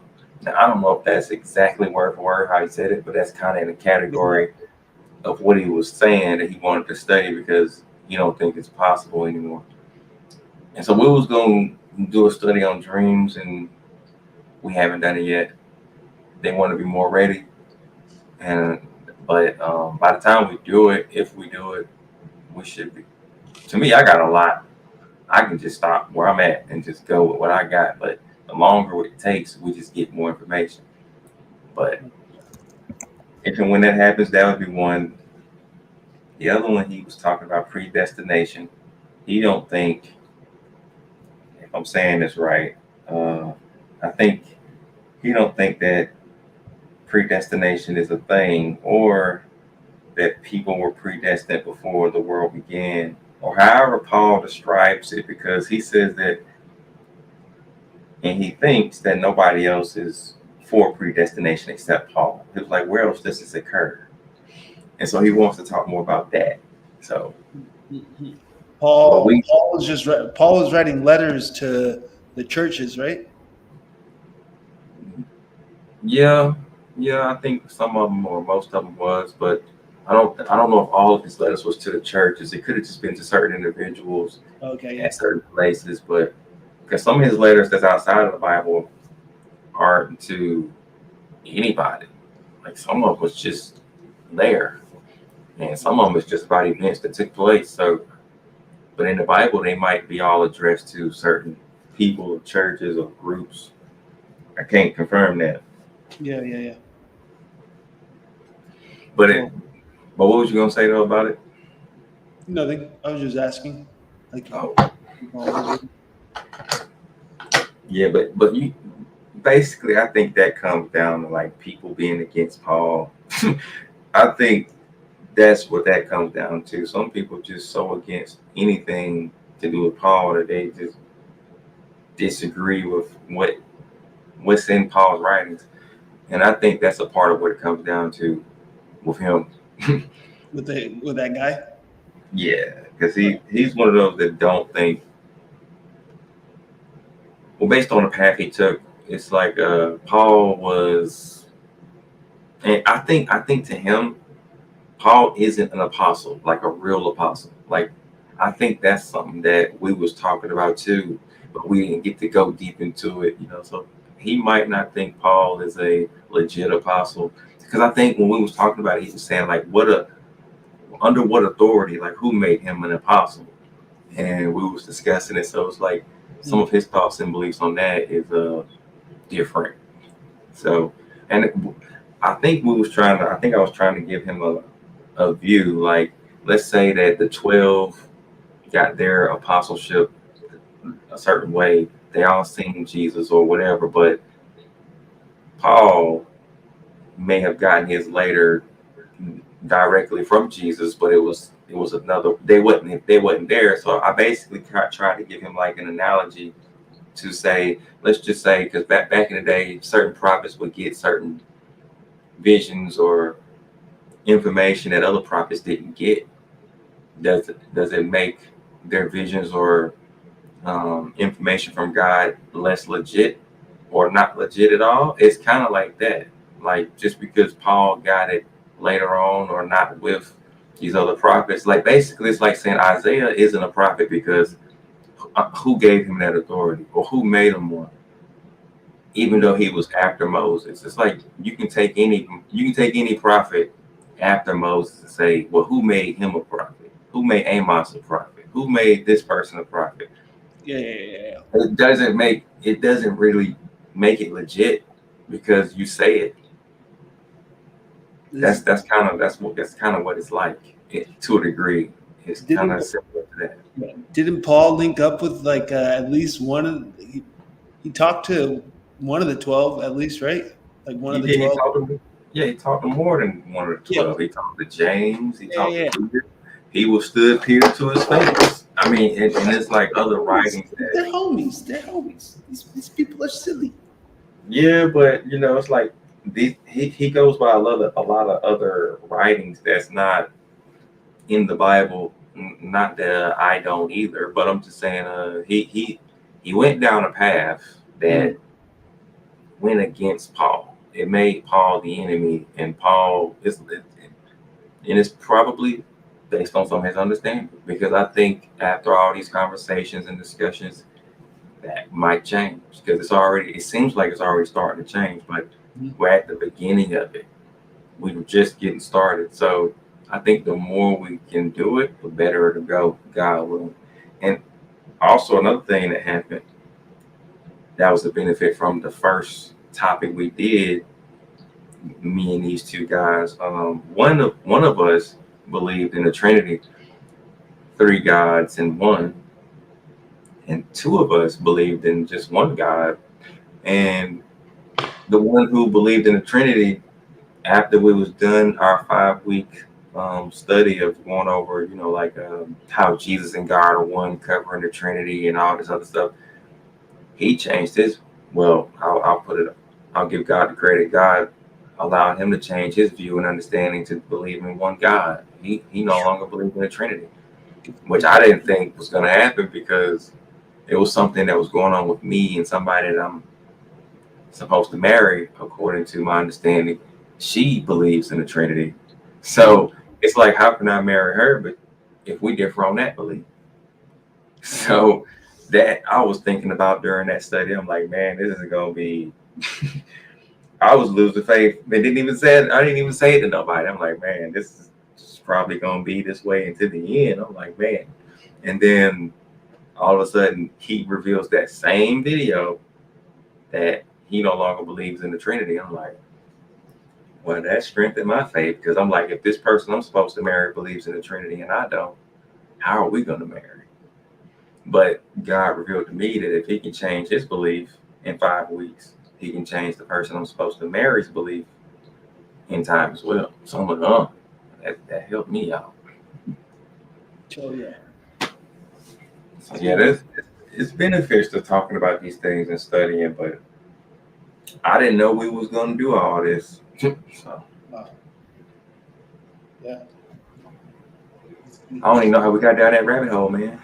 I was talking about the things he wanted to go over. Yeah, we were talking about different topics, or what you guys were talking about.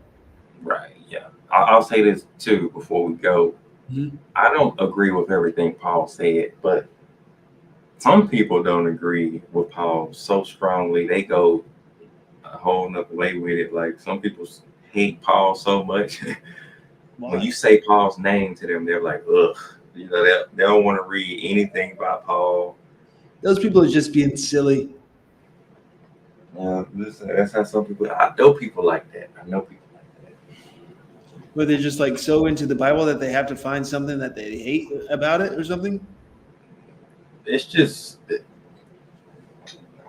from my experience with this person, their culture and what their nationality is and how they grew up and maybe stuff like that, and maybe whatever they've learned from the time they were young to now. Oh yeah. Something just didn't go well with them and Paul. And I remember certain verses that she would bring up. She would be like, one about how Paul said something about people's hair being long.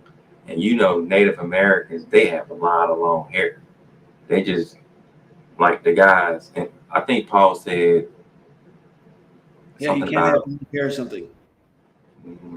He said nature itself will tell you that a guy isn't supposed to have long hair, something like that. Nature.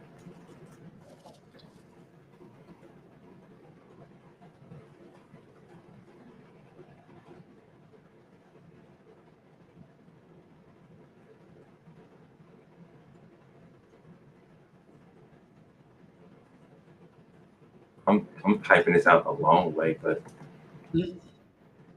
it says, okay, yes, 1 Corinthians 11, 14 through 16. This is what she was talking about. The KJV says, do not even nature itself teach you that if a man have long hair, it is a shame to him. But if a woman have long hair, it is a glory to her. For her hair is given her for a covering. But if a man seem to be contentious, oh, that's another part. Okay, so just the first two.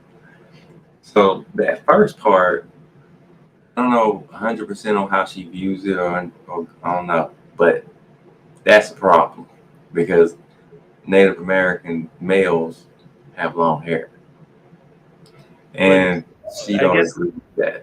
Was she saying that they always had long hair or something? Nah, she ain't say they always had long hair, but she just don't agree with this. It's something about this verse that just it doesn't seem right to her. Because if you think about it, Native Americans, the guys do have long hair, a lot of them. But I think it's also based on her understanding, and I don't think she's even willing to. It's like her, I don't know, man. It's like something about her just doesn't want to deal with Paul. So it's like trying to talk to her about it and read and study about anything to do with Paul is just difficult because she's unwilling. That's how much she just don't like Paul. I think wasn't he saying this because of like the Greeks or something, or like the Roman people had long hair or something, and the Israelites. No, it's the truth. No, this is true. No, you just think about this verse. It's true. But not the whole truth, and that's what Vanessa don't see. I just said her name, but this is all good. God knows the truth. So look. This is true, though. It says, do not even nature itself teach you that if a man have long hair, it is a shame to him. We can see this by putting a long-haired man next to a long-haired woman. We know it's more natural for a girl or a woman to have long hair, but it's not for a man. That's normal. Yeah. We know this as males, whether we say it out loud or not, but to her, it's a problem. But it's also a part of the truth, but not the whole truth. It's not a shame to all men if you go by the Nazarite law and other laws where men had to have long hair, like the priests, the Levites had to have hair that I can't even get it out. Shoulder length hair, if I'm not mistaken. Well, I think they had to keep it right there. And then if you go to the Nazarites, Samson, he couldn't cut his hair unless he was done with that oath. He had to keep his hair from the time he was born until the time of his death, unless he was no longer under that oath. But his hair ended up getting cut by that woman, Delilah. But that wasn't his choice. She set him up. They always do. I'm just kidding. If you read the story, that's what happened. But he was supposed to never cut his hair. That's in Samuel First Samuel and Samuel 2? I think it's in Judges, actually. I think, yes, Judges 14 through 16 or 13 through 16. It talks about how before he was born, an angel of the Lord came and they told his mom, right? Hold on, let me pull it up. And then they took him to like the top of some mountain or something and like left him there? Nah, they didn't. Brought him a little coat? Nah, look, here it is. His dad was Manoah. It says, Manoah said to the angel of the Lord, allow us to detain you. Wait, what book are you in? This is Judges. Judges. Chapter 13. This is when the angel comes before Samson is born. And then he tells them what they're supposed to do. Go ahead. Let me see. That's when he goes back up into the cloud. So I got to go before this. There it is, right there. Okay. Let's see. I'll start at 3. And the angel of the Lord appeared to the woman and said to her, although you are barren, having borne no children, you shall conceive and bear a son. Now be careful not to drink wine or strong drink or to eat anything unclean, for you shall conceive and bear a son. No razor is to come on his head, or the boy shall be a Nazarite to God from birth. It is he who shall begin to deliver Israel from the hand of the Philistines. Then the woman came. Okay, I thought he was supposed to remain a Nazarite to his death. Oh, wait, I do see it in verse 7. So hold on, let me keep going. 6 says, then the woman came and told her husband, a man of God came to me. His appearance was like that of an angel of God, most awe-inspiring. I did not ask him where he came from, and he did tell me his name. He did not tell me his name. But he said to me, you shall conceive and bear a son. So then drink no wine or strong drink, and eat nothing unclean, for the boy shall be a Nazarite to God from birth to the day of his death. That's what I was talking about. So that means he was never supposed to cut his hair. Yeah. Until he died. And now remember, Paul said, if a guy have long hair, it's a shame to him. But if you are Nazarite like this, it is not a shame to you, because this is your oath to God. Right. You cut your hair, you break your oath to God. You're no longer a Nazarite. But this is what I don't think Vanessa is willing to think about or accept or even try to find out. I think she's just focused on what Paul said and thinking about her family, and I don't. Go ahead. She's saying that Paul's like too controlling or something, and like something like that. Like she didn't say that. She just.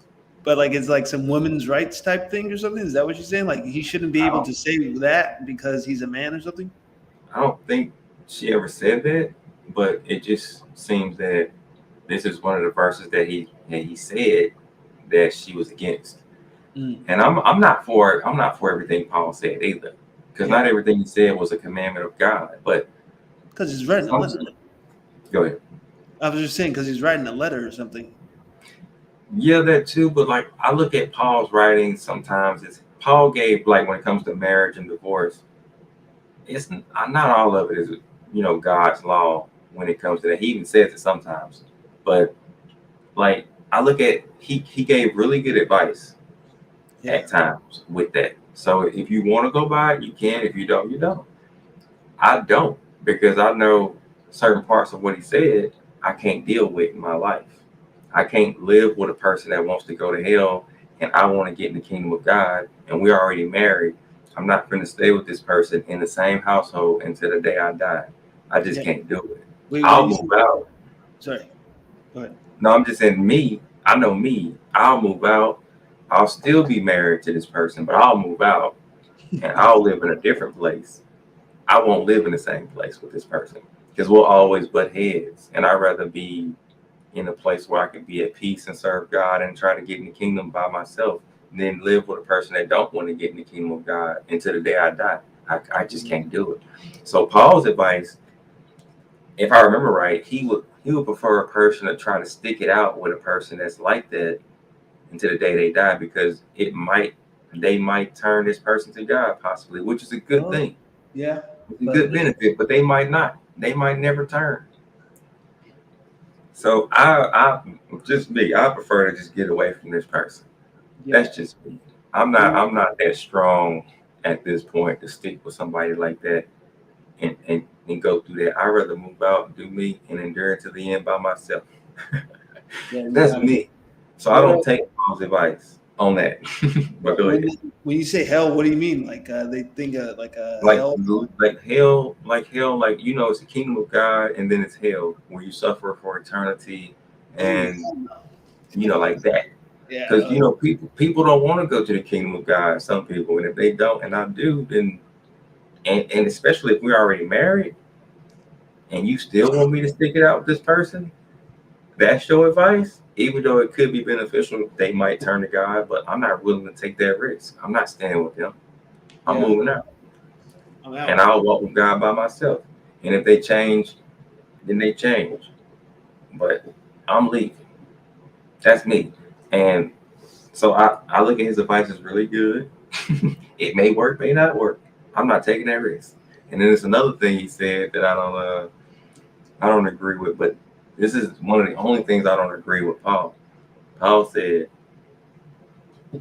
what did he say? When it comes to prayer, he said that a man is supposed to cover his head when he prays. And a woman is the opposite. Now the woman is the woman part, so I don't got to worry about her part. But for me, I used to try to follow that a lot, but it was certain situations where it was just too cold or just depending on what I was going through or dealing with and where I was at, I wasn't finna cover my head or uncover my head to pray or whatever it was. I need to pull it up. But I think he said you're supposed to uncover your head. I gotta find it. You know what I'm talking about? Kind of, but I've heard that. I've heard it before, but I don't know what scripture. Oh yeah, here it is. A man should not cover his head first. I haven't read it in so long. 1 Corinthians 11:7. For a man indeed ought not to cover his head, for as much as he is the image and glory of God, but the woman is the glory of man. I want to get the whole thing. What are we talking about? I think it's something with prayer too. Here it is. Does 3 talk about it? I'll start at 4. It says, every man praying or prophesying having his head covered dishonor his head. But every woman that pray or prophesying having with her head uncovered dishonor her head, for that is even all one, as if she were shaven. And then it goes into the woman in 7. For a man indeed ought not to cover his head, for as much as he is the image and glory of God. And then the next one talks about man, but that's different though. So basically, he says, he's right. I can't follow that though. Yeah. And I won't. Not in every case. Not in every case. This is why I won't. When you think about it and when you experience life as time goes, you can't. To me, I couldn't do it because it says every man prophesying having his head covered dishonor his head. So if you out in like a really low temperature environment, snow, ice, whatever, and you don't have a car to travel and you walking, and you've been out there for over an hour, and you trying to get to your destination, and you want to pray or you need to, I'm praying. Head covered and all. I'm not going to take this hoodie off, this hat off, and all this stuff that's keeping me warm off just to pray because Paul said. Yeah. You know what I'm saying? So it's stuff like that I went through, and it's times where if you don't pray at that time, you miss your opportunity, and then you go to sleep without praying, and you be like, I forgot to pray. And this happens over and over and over because you trying to do what Paul said. And this happened to me a lot, or here and there. And I'm like, you don't want to keep doing that. You want to pray when you're supposed to pray. So I don't want to miss out on my opportunities. And it's other things that I think about, like, what if you were kidnapped and somebody put a bag over your head and put you in the trunk of a car? So technically your head is covered by the bag. Oh shit. So are you saying I'm not supposed to pray because the bag is over my head is covered, and I'm kidnapped? Like, no, nonsense. I'm still finna pray. That don't make sense.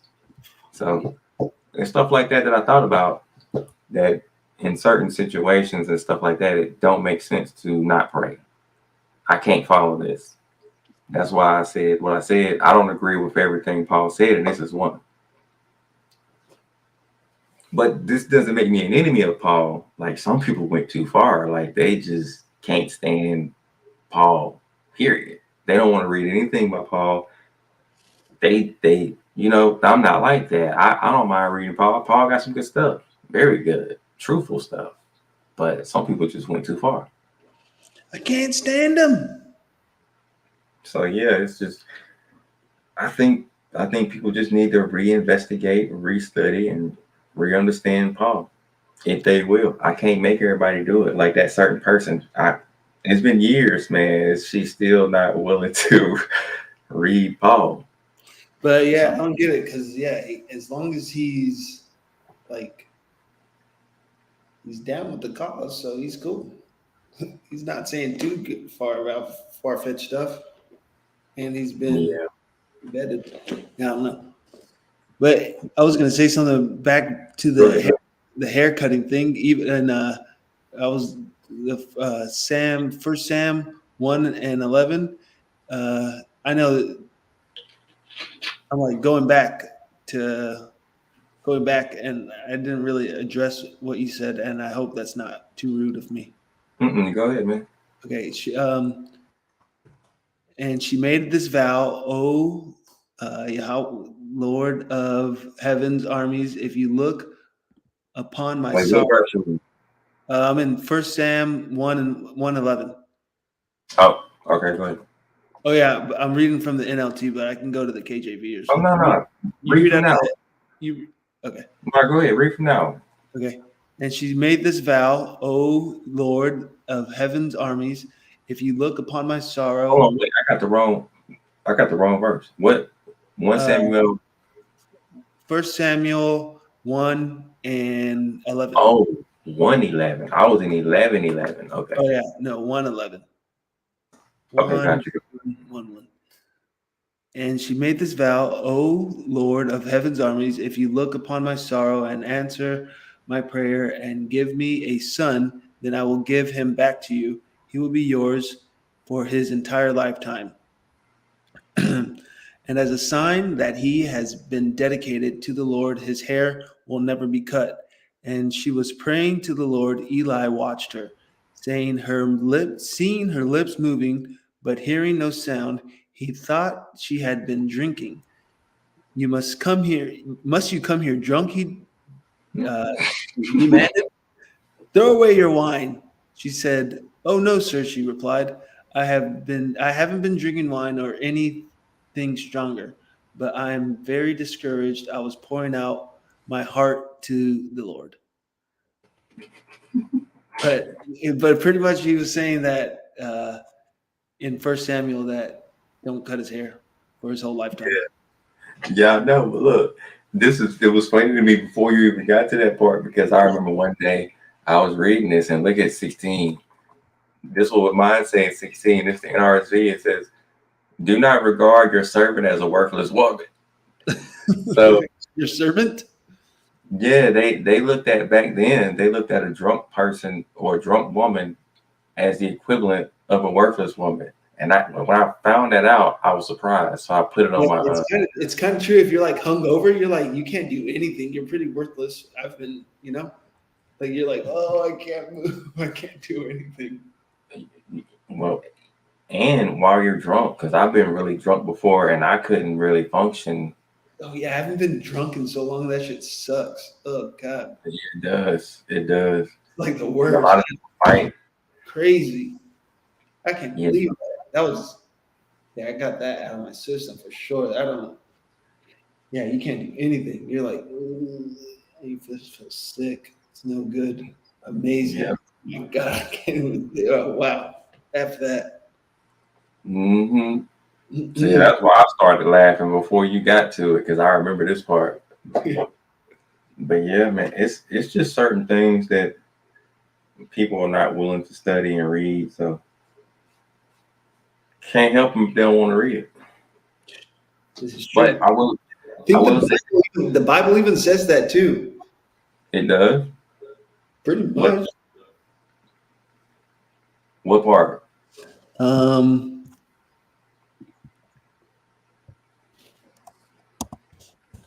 I think it's pretty basic scripture, but I mean, wait, let me go back to. Man, I'll say this before you. Well, while you looking at that, it was somewhere. This is off topic, man, but it was a scripture. I don't know where I read it at. I hope I find it again one day.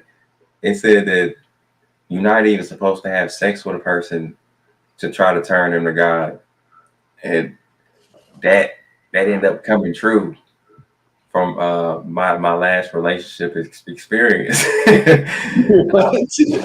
I could find that darn scripture, man. What you were? I want to mark it, man, because that is definitely true. People get in relationships and then they try to. Well, let's just say the person you're involved with at the time, you're not married yet, but you thinking about getting married to this person, but they or you talk about having sex before marriage, and then somehow you agree and you're okay with it, right? As long as God is involved, or however it go, but you agree to do it, and then you do it, and then you end up not getting married, and then that scripture came to my mind. I'm like, oh man, that is. I gotta say it again one day. I don't remember being in the Bible though. I think it's in like the Testament of the 12 Patriarchs or something. Mm-hmm. But I just thought about it, man. But go ahead. Yeah, it was pretty. Yeah, it's a pretty basic one. You're saying that something about reading and stuff, like you can't really force anybody to read. And I was saying that you have to be like almost selected to do that. And I was saying not select. It's not the right word, but it's just it's only for. I think I know what you're talking about. Yeah, 2 Timothy 2:15. Study to show yourself approved to. Oh, that one, yeah. A workman not that need not to be ashamed, rightly dividing the word of truth. Let me see what it says in the NLT. Work hard so you can present yourself to God and receive his approval. Be a good worker, one who does not need to be ashamed and who correctly explains the word of truth. Avoid worthless, foolish talk that only leads to more godless behavior. This kind of talk spreads like cancer. Yeah. Okay. So this is another thing. I've been thinking to say this, but the same lady that I was telling you who don't like Paul. Yeah. Years ago, she kept telling me to tell this other guy who I was telling you who wanted to talk about dreams and the dreams. Yeah, and basically the other guy who kind of don't like Paul, or he's against Paul. Mm-hmm. That same guy was told by her to look into Paul over and over and over, and he finally did it. And then he gave her a good outlook on Paul the first time around, but she was like, no, that's not what I'm talking about, or something like that. She was like, look into him more. I don't know what she said, but she convinced him to look more into him. And then this is when he came with all these other books, and started looking at Paul as like the traitor. And then they were more on the same page with the Paul thing. Mm. So that's the other side of the story. Is this the same guy that believed in the Trinity, or the same group of people that believed in the Trinity? Nah, this isn't the guy that believed in Trinity, but he was with me and the other guy that believed in me and the other guy, we believed in one God, and the other guy, he believed in the Trinity. But that's not him. He's the one that believed in one God, but he also wanted to talk about dreams because he don't think people can be visited by God in a dream or get prophecies in a dream anymore, and they come to pass by God or anything. Because we're in America or something, or just like anywhere in the world. I don't know if that's the case. I think it might go back to a scripture that talk about like all prophecy cease or something like that. I think that's probably why. If that's not why or connected to it, then I don't know why. I gotta find out from him. Interesting. For whatever reason, he don't believe it. But yeah, that's the guy. So that's like all the pieces of the puzzle, Yeah. or most of them. Tricky puzzle. Yeah. So man, wait, maybe one day they'll change their beliefs. But at least he's willing to talk and study and read about Paul, and she's not even can't get her to do it. Like it's hard to get. I think she'll listen to somebody read about Paul, possibly, but trying to actually get her herself to read Paul, I don't know. Maybe I'm not the one to do it. Maybe somebody else can get her to do it, but I haven't been able to get her to do it in a long time. Interesting. I think if she had a Bible, she would prefer a Bible without anything that Paul wrote. You know, like she'll take the Old and New Testament, but just no Paul books. The Old and New Testament, sans Paul, without Paul. That's what I think she would prefer. That's the one. Want to see? Is it too? Is it too? Too weird if I show you some of my weird Christian art, or not even Christian, just Nah, like, go ahead. It's weird that you even call it weird. Go ahead. Let me make your screen bigger so I can see it. Oh, okay. The cross and what's under it? What's that's a guy holding. trying to single yours out, not mine. Oh, I thought that was from afar away. It looked different. Okay. Now how is that weird? I don't know, because he's holding a cross. Okay. Let me take this Bible off my lap while I'm doing this. Long as he ain't worshiping the cross, we're good. Yeah. This has nothing to do with it, but I just thought it was. Excuse me. It's our experience here in America. That's something. And then Was that a white guy or what? I don't know. He's like orange. Oh, He could be whatever guy. He doesn't really have But- to have a. but they were hanged in other places too. But okay. Yeah. I guess this is us, or not us, but just people. This was in America. And that's an American suit, if you will. That's a made American suit. Okay, is that Mary on the wall or who is that on the wall? On the left. Something, Mary something. And It's what like is that? it's like depicting what, like Christians. It's like how Christian. It's like inside of like a Christian world or something. The guy's kind of What's like that in the middle? it's a guy asking for like, please give me some money. Oh. And who is he asking? Who's ever looking at the picture, I guess. Oh. But he's just Well, there's no one in there. It's just him.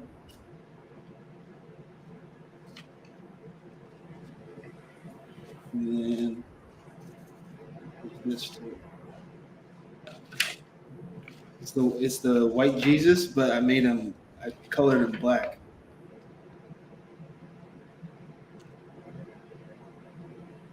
that does look like it too. It's very Wow. Christian style. Oh, so that's like the Last Supper thing that they Yeah. always draw. Yes. Gotcha.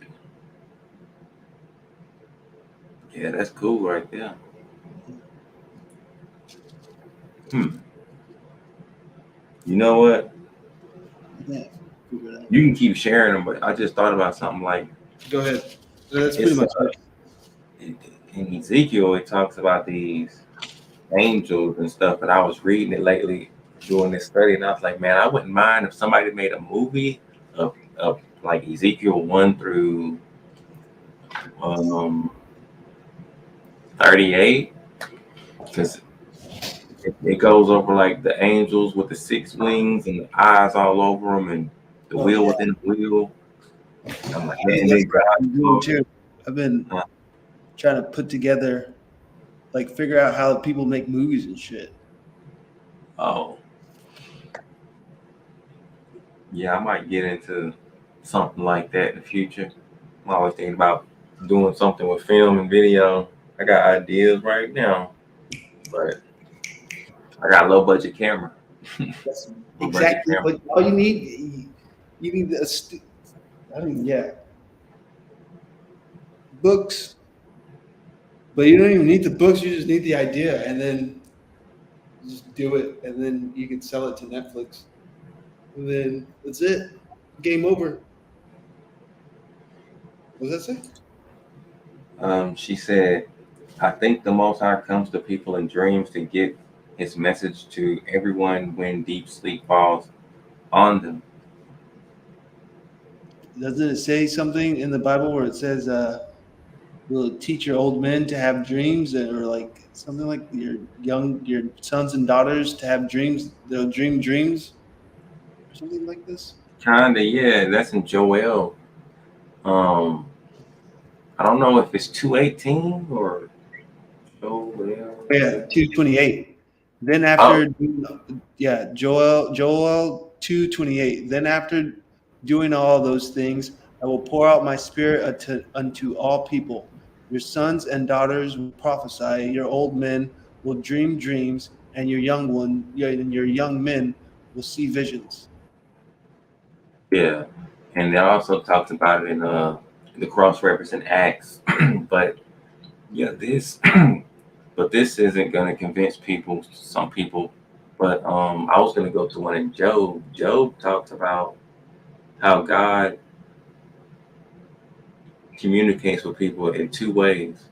One in dreams, and that one was the one I was thinking about. But I'm gonna have to track that down because I don't know exactly the chapter. God.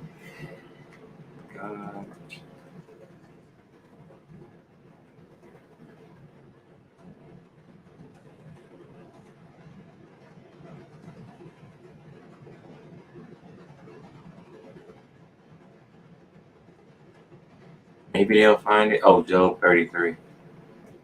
There we go. Whoa. I was just reading that, so that was kind of fresh on my mind. Job 33. Oops, I put 300 in. Whoa. Okay.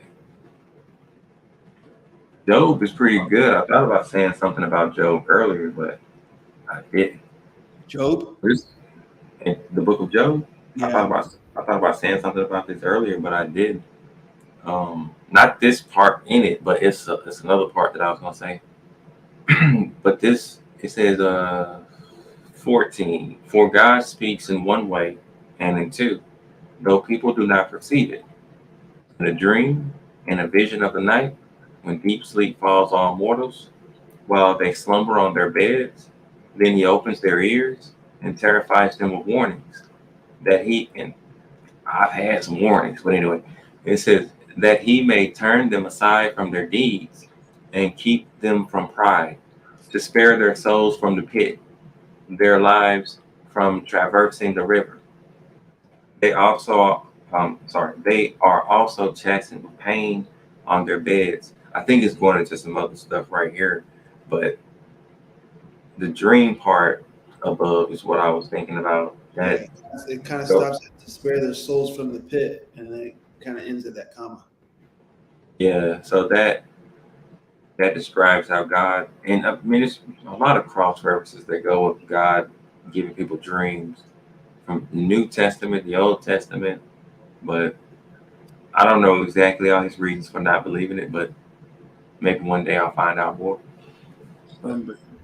Oh my gosh, that word slumber is like numb, or it's but it's numb, to slumber, drowsiness. sleep, slumber. Slumber is time of visions and of indolent slumber. Indolent. What is indolent? I have no clue. That's probably the first time that I've seen that word. I'm ignorant, man. I be learning as I study and stuff. I be, Nice. in my video. Go ahead, my bad. Well, In my videos, I'll be like, allow Mike to educate himself because it's always something that I gotta look up. yeah, me too. And it's so crazy that we're able to like look up stuff so quick. It doesn't make any sense. Wanting to avoid activity or, oh yeah, that's what you kind of want to. That's what you do when you're trying to preserve energy. Yeah. Or when you're tired or don't feel like doing anything, Mhm. or just a slacker. But Well, maybe that's a good thing. I'm trying to think. What was we supposed to be looking at something that? Oh, you said slumber. Yeah, we were Did you looking. look at that in the regular English dictionary, or did you look at that in Hebrew? I was looking at the Hebrew Oh, in Psalms 121, verse 4. Behold, he that keepeth Israel shall neither slumber nor sleep. but is that the same word that's in Job, or what? Oh, I don't know. 'Cause, you know, they could have like 4 or 5 different words for slumber in Hebrew, and they might mean similar things or the same, but Yeah, or sometimes I guess in the KJV it doesn't say slumber. it, Others- it says slumberings. Oh, it says Okay. slumberings. Yep, I just saw it. It's right here.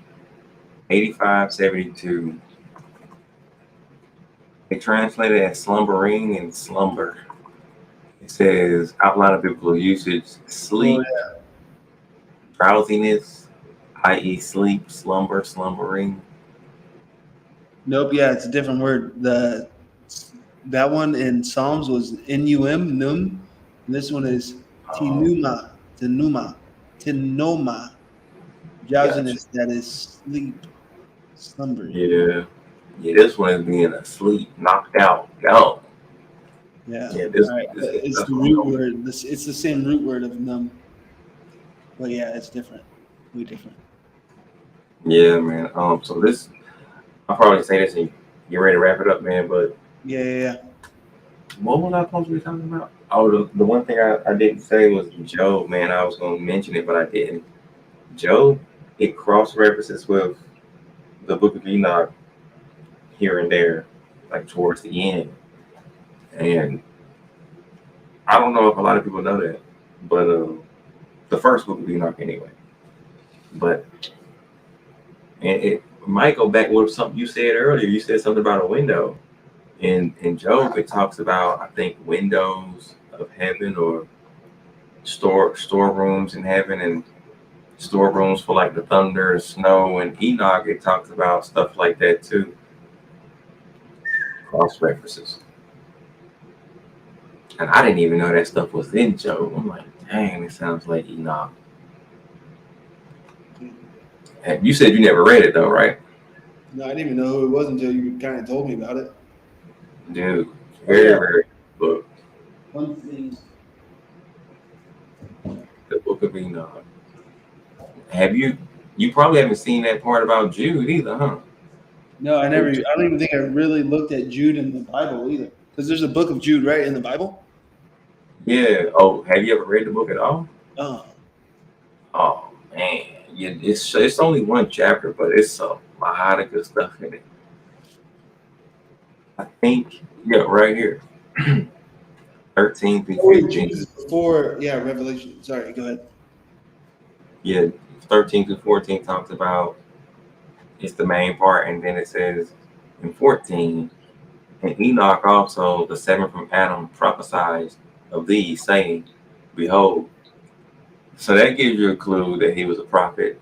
And then it says, saying, behold, the Lord come with 10,000s of his saints to execute judgment on all. And I won't read the rest of that, but basically that whole paragraph is word for word almost in the Book of Enoch. That verse 15. And Jude is literally quoting the Book of Enoch. You gotta see it. You gotta see it. It's a trip. But I guess we'll catch up on that another day. Yeah. Sheila said it's a good book, Enoch. Wait, I remember you were telling me last time we talked. You were saying in Second Esdras in like this Red Apocrypha, you were saying that in Second Esdras verse 6 and 49 it says, "Then didst thou ordain 2 living creatures, the one called as Enoch," and you said that's supposed to be switched for a behemoth or something, and the other Leviathan. Yep. Yeah. I remember, and then it also says Enoch again. Unto Enoch thou gavest one part, which was dried up the 3rd day, that he should dwell in the same part wherein are 1,000 hills. Well, that sounds like underwater or something. Yeah, it's right here. See, yours say Enoch. Yeah. But they corrected it and put Behemoth, because if you read the context, it won't make sense either. Have you ever read the context of that part in Second Esdras? Nope. Oh, so have you ever read that book at all, Second Esdras? No, I've only listened to other people talk about it and then just bounced around. I haven't read it all the way through. No. Oh yeah, all you got to do is read from verse. To be very thorough, you can start at the beginning or wherever the first day comes in. I think wherever first what? The first day, look in verse 38. If you start at verse 38, it talks about the beginning of creation, and then if do you know creation, like how it went and like what was created on this day and that day? Yeah, from Genesis. Yeah. Yes, vaguely. Okay. Yes. Well, that still counts. So let's just say you start at 38, and it goes over and it says on the first day in verse 38, it talks about let heaven and earth be made, and your word accomplished the work. And then it comes down to verse 41. It says again, on the second day, you created the spirit of the firmament and commanded it to divide separate the waters, if I said that properly. And it goes on and on. Then it's in verse 42, it says, it says, on the 3rd day, you commanded the waters to be gathered together in a 7th part of the earth. 6 parts you dried up and kept, so that some of them might be planted and cultivated and be of service before you. And then it goes on, and then I think verse 45 talks about the 4th day. And you can briefly read it. It says something about the sun, the moon, and then 47, which in my reviews, I would mainly only start at 47 through 53 just to get the main part that I need. But you just heard the context somewhat from 38 to 46. And then from 47, it says the 5th day. And I'm going to skip that, and then we get to 49. But if we only at the 5th day, humans wasn't made yet. So keep that in mind. Then it says, then you kept, in 49, then you kept in existence 2 living creatures. The one you called in yours, going to say Enoch. Yep. This one says Behemoth. And then it says, and the name of the other Leviathan. Now, if you study Behemoth and Leviathan, every time Behemoth is mentioned, or Leviathan, they're mentioned with each other. It's never Enoch and Leviathan. It's always Behemoth and Leviathan. So that's kind of something to think about. And then when you keep going, it says, and you separated one from the other. For the 7th part, where the water had been gathered together, could not hold them both. And you gave Enoch and yours, Behemoth and this one of the parts that had been dried up on the 3rd day. See, the 3rd day, humans wasn't in the flesh yet. So you know that could have been talking about Enoch. Yep. And then it goes on to say, to live in it where there are 1,000 mountains or hills.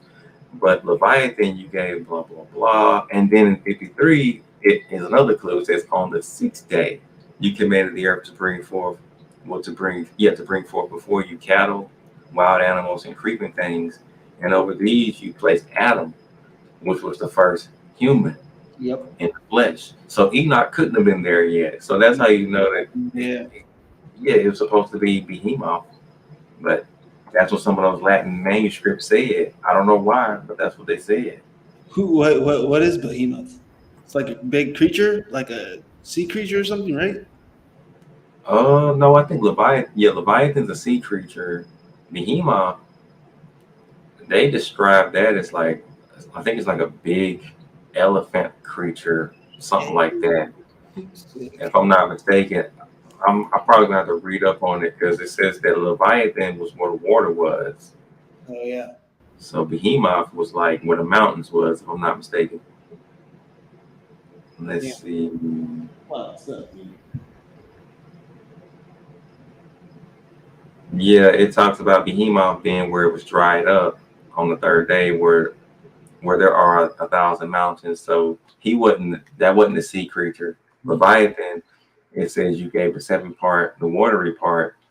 So yeah, Leviathan, and God describes him in Job towards the end. Like if you read Job 38, chapter 38 through 41, God talks about Leviathan in detail. God makes Leviathan sound like a creature so scary that when humans see it, they pass out. Oh, Just God. looking at it. That's scary. That's scary. So it's got to be something big and terrifying. And then he describes it as if you throw a spear at it, it doesn't do anything. So it's got to be something strong, something big, something scary to look at. It sounds like a dragon or something like a sea dragon, or because I think he also says it can blow out fire of his mouth or something like that. I don't know, or some sort of can come from his mouth. I was just looking at Job 39, where it talks about like a unicorn, just like the other day. Job Is that 30, God talking or somebody else? It's Job 39 and 10, and they're talking, and it's talking. It's God talking. Yeah. 10. Mine don't say anything about a unicorn in 10. Job 39, 10. 39, 10. Yeah, this is I'm in the KJV. Well, what does yours say? Mine says, "Canst thou bind the unicorn with his band in furrow, or will he path through the valleys after thee?" I don't even know what that means. Oh, I think for mine it might be wild ox, because in 9 it says it could be, because in mine says in 9 is the wild ox willing to serve you. I don't know, because it's talking about the wild ox, because 10 goes on with it, says, can you tie it in the furrow of ropes? And yours says unicorn. Yeah. So I think wild ox is, let me see the KJV. Oh yeah, in the NLT it says, "Can you hitch a wild ox to plow? Will it plow a field for you? Given its strength, can you trust it? Can you leave and trust the ox to do your work?" And then, Yep, it does say unicorn. That's unique. and then it's saying what I have written, like for like the note, the unicorn is the internet. Oh, well, the outline of biblical usage of the Hebrew word there says probably the great oroch or wild bulls, which are now extinct. The exact meaning is not known. The Strong's is very short. It just says a wild bull from its conspicuousness, unicorn. Yeah, but what I have is like the unicorn is like a satellite or something. A satellite. You know how like there's a dish and then like there's a stick coming out, Yeah. and then that's like the unicorn, but it's projecting. It's like gathering people, and it says with his band. I don't know. It's tripped out. It might be too far out, but I have a note saying the internet, and when you said Job 38, I looked, and then I was just like here the other day, and yeah. The crazy thing is, if this thing does exist or did, I wouldn't want it to be extinct because we wouldn't get to see it. But like, is it? I wonder. I know it could be. I know it could be possible that God can do it because the rhinoceros got that thing. Oh yeah, they still have that. Can you type in Yeah. unicorn and then satellite after? Type stuff. What? Satellite after the unicorn. Oh, okay. Hold on. Satellite. I think I spelled it right. I did.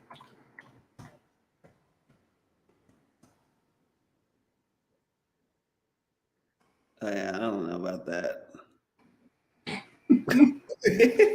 That's just what pop. Oh wait, that one kind of. But these is some of the ones that pops up. Wait, but can you do something? I know this is going to be a bit meticulous, but can you put unicorn in front of satellite? Hold on. Sorry, and then I won't say anything else really. It look like it's two L's right there. Oh, I ain't know satellite was spelled with two L's. Wow. Satellite. If somebody told me to spell satellite, I would have got it wrong. Oh yeah, I don't know. Which is a word that I don't even think about. Let me go to images. Yeah.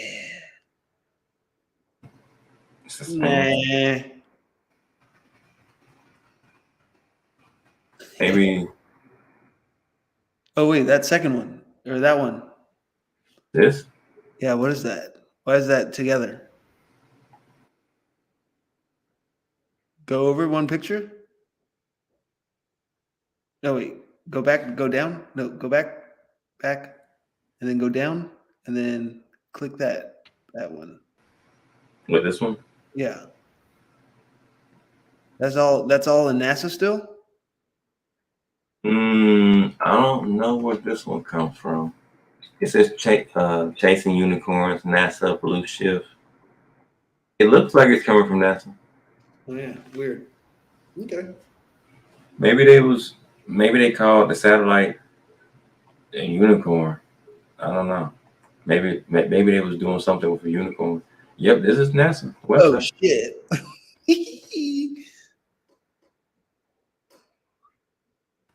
I don't know what they talking about, but Are you sure it is NASA? NASA.gov.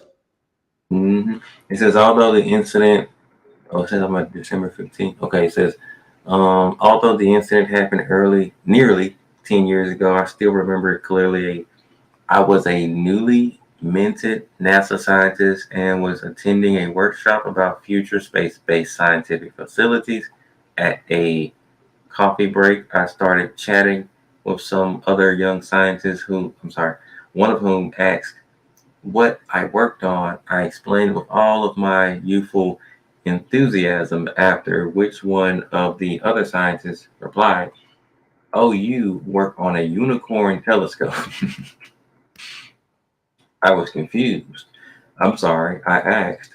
"Something that doesn't exist." She replied, "It wasn't personal." Just a clinical remark from someone who might have been having a bad day. I brushed it off at the moment, but the comment got to me. The assumed meaning was clear. I was on might not say this right, but quixotic quest for something that did not and would never exist. I wasn't doing real science. So what is this about? Have you seen this telescope? Credit this woodcut. Oh, so it's a telescope. No, is it? I'm confused. But It says it's a woodcut. Let me see. It says credit this woodcut is an illustration from the book The History of Four-Footed Beasts and Serpents by Edward Topsell, printed by blah blah blah blah blah blah. But it says a woodcut. Well, this woodcut is an illustration. Oh yeah, no, it's just an illustration. It's nothing. But I was like, maybe they just made it out of that shape, and it was a telescope. But yeah, Yeah.